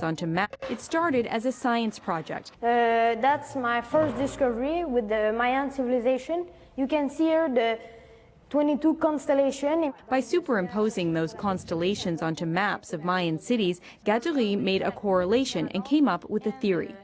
I found that this is the stuff we should be doing in school, by the way. This is what a public schooling system should be like, where we are teaching kids about real estate, about acquisitions, about land, about massive land projects and development projects and these kind of things, government. Yeah, put our city at different place to imitate the form of the constellation. Each star matched a city, but one constellation was incomplete. It had a star, but the city was missing. Gattari set out to find it. After school and on the weekends, he pored over satellite images looking for signs of that lost city. A little bit of curiosity and intuition, and look at what it does for the human. It's the area that he thought that there could be a possibility for him to find a lost city. He brought his theory to the Canadian Space Agency, and it captured more satellite images just for him. We really were able to locate some features on those satellite images. Pretty crazy. Shapes detected in the tree cover hinted at the remnants of something human-made, possibly a pyramid. Discovery Channel, jusqu'à 11h40. Mais bravo! At school today, he spent more time in media interviews than in class. We should be doing more of this in public schools. This should be the public schooling system. It just needs to be this way. The next step is to travel to the Mexican jungle to confirm his city is really there. And again, of course, had to laugh at this because You want something? No, I'm good. what a good... I mean, Ben Stiller just killed it, right? You want something? No, I'm good. This has been going viral on X. All right, Ben Stiller impersonating Tom Cruise's body double. I don't know, it's kind of like we almost finished each other's sentences, kind of. I mean, I don't think we've ever finished each other's sentences. It's too good. Too good. Not geopolitics, not political related, but still funny and still interesting. So again, this was Pete Hegseth. This was yesterday in his statements made on statements in Iran and how the U.S. needs to be fighting this war, apparently, and why it's so important for America to be fighting this war, apparently. But again, you guys can go back on the Ecker Geopolitics YouTube channel, watch this live stream. It's on the YouTube channel. We cover Pete Hegseth and his entire statements, along with General Dan Kane and his statements made on the entire operation. His statements too, right here on Epic Fury. So what do you think about everything happening in the war? Let's check out what's going on in the homepage, the home feed of Twitter X. Any kind of breaking news, we'll check on that, see what's new. Update from CENTCOM, Central Command, Operation Epic Fury. Let's see. This was posted just 1 hour ago. Let's see what he has to say. I'm Admiral Brad Cooper, the commander of United States Central Command. In this capacity, I lead U.S. military forces in the Middle East. I'm here to provide you an update on Operation Epic Good. Get him out of there. Fury, now in our 4th day of execution. First, I'd like to express my deepest condolences to the families and teammates of the extraordinary Americans who've been killed in action. And I'd also like to extend our prayers for a speedy recovery to the wounded. Okay. Yesterday, you heard from Secretary Hegseth and the Chairman of the Joint Chiefs. Today, I'd like to give you an operational update on where we are and provide you with some key facts. By order of the President of the United States and the Secretary of War, our military in the Middle East is undertaking an unprecedented operation to eliminate Iran's ability to threaten Americans as they've been doing for so we're doubling down. We're doubling down on Iran again. nearly half a century. This is going to be so bad for America. We're going to see so much death, retaliation. It's all coming to the United States because of this. We're going to see mass migration coming to the United States. We're going to see violent Muslims, sleeper cells. Again, not their fault, really. Not this time. They come over here, bring in their violence, and it's just like, well, what did we do? It's our fault that they're coming over here now, and they're going to be coming over here in mass droves, bringing jihad because we wanted to be involved in this war with Iran, instead of taking out, a nation of whom really does not defend the United States, who hates the United States, which is Israel. We should be focusing on that country. That is the real enemy of America. And so we need to decouple and detach from the state of Israel versus Iran. But Central Command says 1 hour ago, nope, Iran it is. Spent more than 36 on years Israel's in the military. behalf. I could not be prouder of America's sons and daughters in uniform who are answering the call. More than 50,000 troops, 200 fighters, 2 aircraft carriers, Sad. and bombers from the United States are participating in this operation. What a waste. And more no offense to our troops. God bless our troops. It's not their fault. But, what a waste of great military technology, resources, intelligence especially. Giving away all these cards, giving up all of our cards, everything for Israel. So they can have better cards, so they can have a better military. capability is on the way. These forces bring a massive amount of firepower, representing the largest buildup by the U.S. in the Middle East in a generation. In the opening hours of Operation Epic Fury, U.S. Central Command forces, together with Israel, delivered overwhelming and unprecedented strikes into Iran. Many of you may remember the shock. One of the things that's been bothering me about these military generals and U.S. politicians, they keep saying U.S. and Israel, when it should be Israel and the U.S. Israel attacked Iran with the help of the U.S. That's how it should be written. But instead, we keep hearing the United States carried out its attacks on Iran with the state of Israel. It's like Israel was a backup partner, like Israel was the backup guy. It's like, no, they were the precursors. They were the ones who wanted this war, demanded it. Netanyahu's been asking for a war with Netanyahu since, 87, 97? Let's go back and look at it on Twitter X. Type in the videos, right? Type in the keywords. In all strikes of 2003. The first 24 hours of this operation were nearly double the scale, and we continue with 24/7 strikes. This is a stupid thing. We shouldn't be doing it. Gonna cost America so much money. Gonna cost the American economy so much. The American people are gonna lose so much. This is not America winning. This is not America first. This is not going to benefit the United States at all. Into Iran from seabed to space and cyberspace. Now, we're less than 100 hours into this operation, and we've already struck nearly 2,000 targets. And listen, I'm all for taking out the Sharia law because I don't agree with Sharia law either. But all we've done is piss off the Ayatollah. All we've done is piss off the entire Middle East, and who is Sharia. And so we've 90 million people in Iran. That's where we are in it. And it's just what we could have done instead. We could have been building our infrastructure. This is why the globalists and the elites have been saying for so long that China will be the superpower of the future, because they're not fighting a war right now. They're trying to stay out of it, right? They're trying to just kind of watch and observe. And meanwhile, they're building their infrastructure up. Meanwhile, yeah, it's a mass surveillance state. Yeah, they got buildings and real estate that's completely vacant and nobody in it. Yeah, they have concentration camps. We're not saying that China's right or better than us. What we are saying is that China is moving up. China is building, and we are not as a country, because we are fighting Iran. We are building our military. Our military is going downward because we're spending all of our resources and everything we have, all of our assets on this war with Iran. More than 2,000 munitions. We have severely degraded Iran's air defenses and destroyed hundreds of Iran's ballistic missiles, launchers, and drones.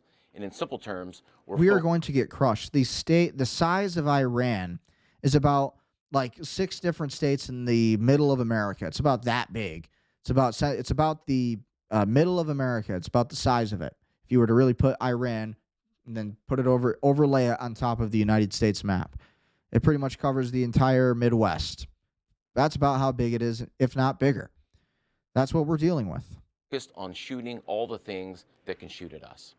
Our B-2 bombers and B-1 bombers have executed uncontested surgical strikes against multiple missile facilities deep inside Iran. And now all of our enemies know that we have this technology and this great military tech. Now we've shown our cards. For what? For a war with Iran? We've been in a war in the desert for decades. Desert Storm. We had Eagle Claw. We had Neptune Spear with bin Laden. We had all these operations, all this military intelligence and technology exposed for the world to see and know about. And every single time, it's for never a good cause. It's like the only good cause we've really had, thanks to Trump, is because of the Space Force. We don't talk about that much. But the Space Force is powerful, working on direct laser satellites in outer space, Lockheed Martin, the Defense Advanced Research Projects Agency, DARPA. We are working on new developments in the military and all these things, Boston Dynamics, a lot of these great companies. Okay? And so that's where we need to be. We need to be building the future, not for military purposes. Yeah, we build our military, we strengthen our military, but first and foremost, we need to be focusing on our public education system, our youth, getting the kids of our generation smart and, understanding finance, business, law, all of these things. We need to be connected as a society instead of getting ourselves involved in these wars. This is what regressive empires do. And then just last night, a B-52 bomber force struck ballistic missile and command and control posts. We are also sinking the Iranian Navy, the entire Navy. Thus far, we've destroyed 17 Iranian ships, including the most operational Iranian submarine. We better win. We have to win now. We got to win or we are fucked. That now has a hole inside. For decades, the Iranian regime has harassed international shipping. Today, there's not a single Iranian ship underway in the Arabian Gulf, Strait of Hormuz, or Gulf of Oman, and we will not stop. We will continue to conduct dynamic targeting operations. We're hunting Iran's last remaining... If only we were talking this way about our actual enemy. ...mobile ballistic missile launchers to eliminate what I would characterize as their lingering launch capability. Now, in retaliation, the Iranian regime has launched over 500 ballistic missiles and over 2,000 drones. To be clear, Iran is indiscriminately targeting civilians as they launch these come missiles on. and drones. Are they? You've seen it on TV. Yeah. The evidence Probably is with the protesters is what they're talking about, but still, it's like, come on. You wonder why. crystal clear and overwhelming. We're causing a regime change. Having said this, we are seeing Iran's ability to hit... This is CIA written all over it. This is CIA. This is Mossad. This is both of them working together. One, like bread and butter, peanut butter and jelly. That's what's happening. Us and our partners is declining, while our combat power, on the other hand, is building. And my overall operational assessment is that we are ahead of our game plan. Along the way, every single branch of our military is achieving unprecedented success. I'll talk about just a few of them. Our naval forces have deployed multiple waves. Why are we telling them? Why are we giving all this intel away? Why are we giving all this intelligence away? Why are we telling the enemy these things? Especially an enemy that's not even our enemy. This is so dumb. This is the most embarrassing thing the United States military and our country has done in a long time. Again, God bless our troops. It's not their fault. It's the generals who are pushing this. This is so exposing our military prowess, our power, and all of the technology we have. Now everybody knows it. Use of cruise missiles, Stupid. Obliterating Iranian command and control and air defense capabilities. From 2 aircraft carrier strike groups, we're squeezing Iran from the sea and have them backed into their own ports. U.S. Air Forces are doing what they do best, executing a high volume And of if you're airstrikes. watching, be sure to like, share, comment, and subscribe. I keep forgetting to say that. I got to do the CTA thing. Be sure to like, share, comment, subscribe, spread the information. And with that being said, let's get back to it. Right into Iran. Operationally, the 2 most powerful air forces in the world, the U.S. and Israel, are dominating the skies of the world's largest state sponsor of terror.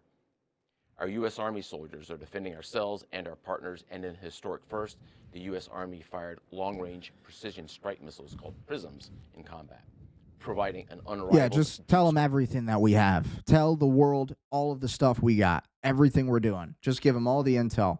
Who put this together? Who runs this account? Also, for the first time, U.S. This is way too much information. Task force called Task Force Scorpion Strike launched countless one-way attack drones, achieving massive effects. I'd like to point out these drones were... Wait till they, and again, soon they're going to be sending that towards the American people. Imagine this coming towards your house.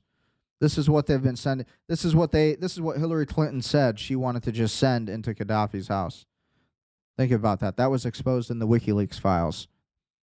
Originally an Iranian design. We took Scary them back stuff. to America, made them better, and fired them right back at Iran. I just could not be prouder of our men and women in uniform. They fired at us, and so we fired back at them, and we won. It's like, how dumb. Innovation to create dilemmas for the enemy. No strategic value to this. There is no adversary too determined, no mission too difficult for the great soldiers, sailors, airmen, Marines, Guardians, and Coast Guardsmen that make up the most powerful military the world has ever seen. Our military objectives are crystal clear, and our people are executing an immensely complex and historic mission with relentless lethality, conviction, and professionalism. And we've just begun. But I have the utmost confidence that we, alongside our partners, will absolutely achieve our military objectives. So that to all our warriors is Godspeed. Thanks so much. The update for today. That's what's going on. That comes from directly the U.S. Central Command. That's the information on where we're at with the Iran war. That's where we're at with everything that's going on with the entire issue itself. So what do you think about the entire Iran issue? What do you think about the Strait of Hormuz? What do you think about all of it? I think it's tragic, right? We shouldn't be involved in this war. We really shouldn't be. I think we could be doing more important things. We could be doing more valuable things for this country. We could be enriching our country again through cryptocurrency, through the Clarity Act. All of these things are important. If we don't have these things, people aren't going to make any kind of money. They're not going to be investing in real estate. They're not going to be starting businesses. And as an analyst myself, I can say it's truly concerning. It's concerning to say the least. Americans need to be entrepreneurial again. Americans need to be motivated again. Americans need to secure power again in politics, in academia, in finance, in all of these different fields, in science especially, in discovery, in law. These are the areas of which America needs to become focused on. Okay, engineering, but owning companies. Do you know a 363 sale? Do you know what it is? Do you know the difference between an S corporation and a C corporation? Do you know the difference between a 1031 and do you know the difference between a regular residential loan? Like, what do you know? What are your skills? Do you know how to build a website by yourself with nobody else's help? Do you know what SEO even means? Do you know what CRO means? Do you know what these terminologies mean? Do you know what ROI means? Do you know what IRR means? Internal rate of revenue. What are you doing to sharpen your skills? What are you doing to sharpen your acumen in geopolitics, in business, in news, everything? You need to know everything, right? Whether or not you like Jeffrey Epstein. Okay, Jeffrey Epstein, obviously he was evil guy, not a good guy. We know that. We know it from the Epstein files. We don't need to argue or debate that. But we can look at the individual subjectively and look at who Jeffrey Epstein was. Why did he have the power he did? How come he was given this power? How come he was given hundreds of millions of dollars to give off this fantasy of being this rich philanthropist, billionaire? Why were we given this image of him? Well, he was smart. If you listen to the interview and if you watch my live reaction to his interview with Steve Bannon, you are able to easily identify that Jeffrey Epstein was smart. He was high IQ. He was keen to the world and what was happening. He was interested in finance. He was interested in physics. He was interested in the Masonic world, of course, Judaism. And he had his beliefs against the Goyim, who believe, again, Goyim means the nations. And again, he had his beliefs against those people. He believed he was very anti-Goyim, so to speak, right? So this was what we found in the Epstein files. We learned that this was a Jewish network, a Jewish oligarchy, so to speak, that we have today running the country. Howard Lutnick was mentioned in the Epstein files as well. Okay, why? And how come he's still working for Trump? How come these people aren't being held accountable? Well, a lot of the reasons is because They're some of the richest men and most powerful men on earth. And so for them to lose money means that America loses money. That's how powerful these people are. This is what happens when capitalism is allowed to be subverted by Zionism and, by a non-Christian administration, whatever it is, or Catholic, right? These doctrines matter. To governing, there does need to be some kind of, yes, a separation of church and state, but there also needs to be statesmanship, and there needs to be a religious foundation to this country as there used to be. Anybody who says that America doesn't have an identity, it's like, that's not true. America was founded by white European men, Christians, Freemasons. That's very true. A lot of them were Freemasons. A few of them were Jews, but most of them were white European Christians, Protestant Christians at that time. But eventually the Roman Catholic Empire, the Roman Catholics, right, the Romans took over the narrative of the church and all of those things. And so Catholicism became the overall religion of America, of Europe. And so I believe that America should be a Catholic country. I believe Catholicism is the more direct intersection to the Christ and to the truth. Christ represents the truth. Okay, if you interpret the texts of the Bible and understand these things and how it all connects to the Epstein files, how does it all connect to the things happening in the world, the markets, the Iran war, the biblical prophecies that these politicians, that these intel people around Trump, politicians especially, bureaucrats, aristocrats, media executives, these are the individuals, the bankers, the Federal Reserve heads, the chairmen like Jerome Powell. These people are running the country, and of course they don't want to give up their power. And so the only way to beat them is to become them. You must gain those same positions of power. And so the American people must learn to become educated in the fields of academia, of law especially. That's where you get into Congress. You become a lawyer. You get educated and you get a degree somewhere where it matters, okay? You don't go to college to get your transgender studies degree. You don't do that. You go to college to get your education in something that you can use, right? Whether it's again, something that you're going to be able to use long term. So you go to college to become a lawyer, for example, an attorney. You go to college to become a doctor. You go to college to become a professor, maybe an engineer working for a bigger company. Okay, but ultimately anybody can kind of build anything they want so long as you have the drive and the motivation today in 2026. You have YouTube University today. You can learn anything. And so now we live in a time where there really is no limitations, and it's up to you. So we live in a country where we are dominated by capitalism. We are a capitalist country still, which we should be, okay? Because capitalism allows every man to be his own bank. Capitalism allows every man to have his own system. Capitalism allows every man to strive for his own destiny and to create his own independent freedom, his own independent future for his own family. All these things matter, especially in governing, okay? So when we're looking at the current situation with Iran, we need to understand that if we want to not be in a war with Iran, if we want to be a country that's enriched again, then we need to find that foundation of Christ. We need to find that foundation of Christianity, Catholicism, and what America is, which is baseball, football, right? The way, again, the Jews call these the Goyim activities, right? Well, it's like that's part of America, though.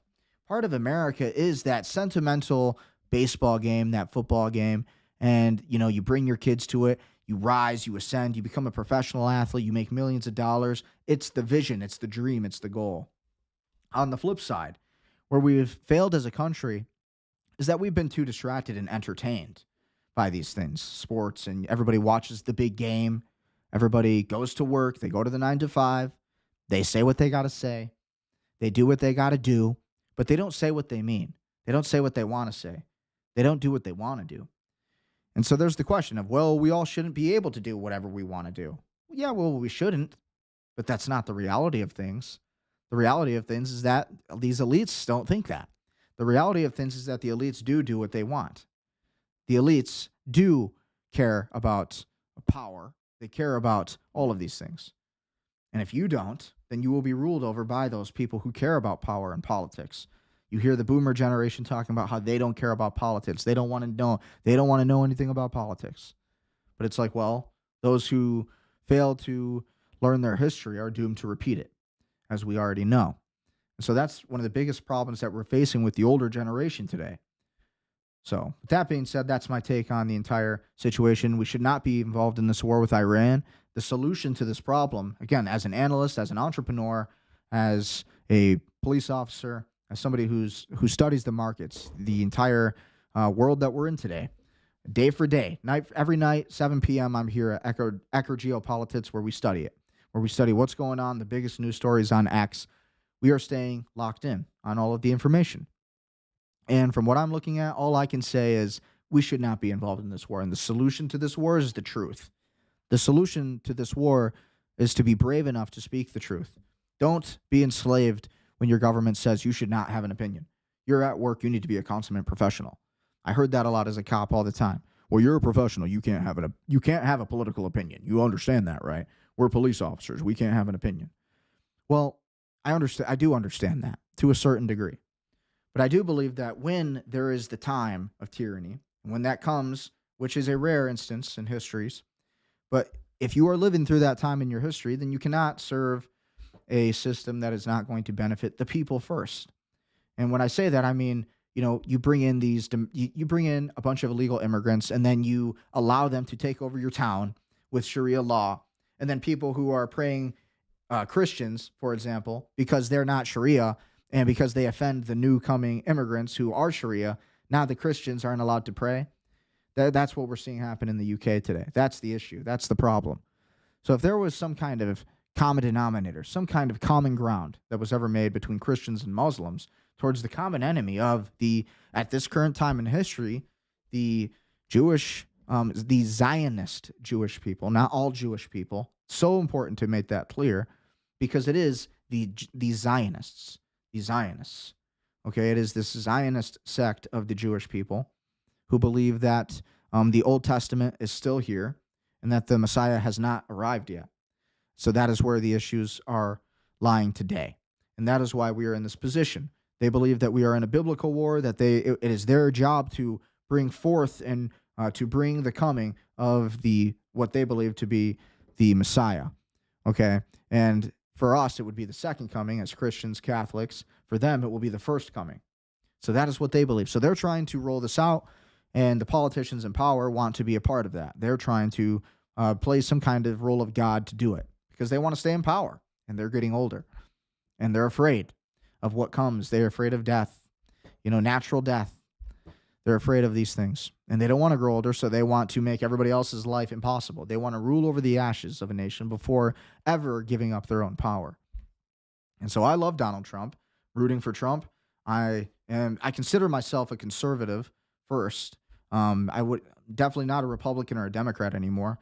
I don't think anybody's foolish enough to really take a side of Republican or Democrat anymore.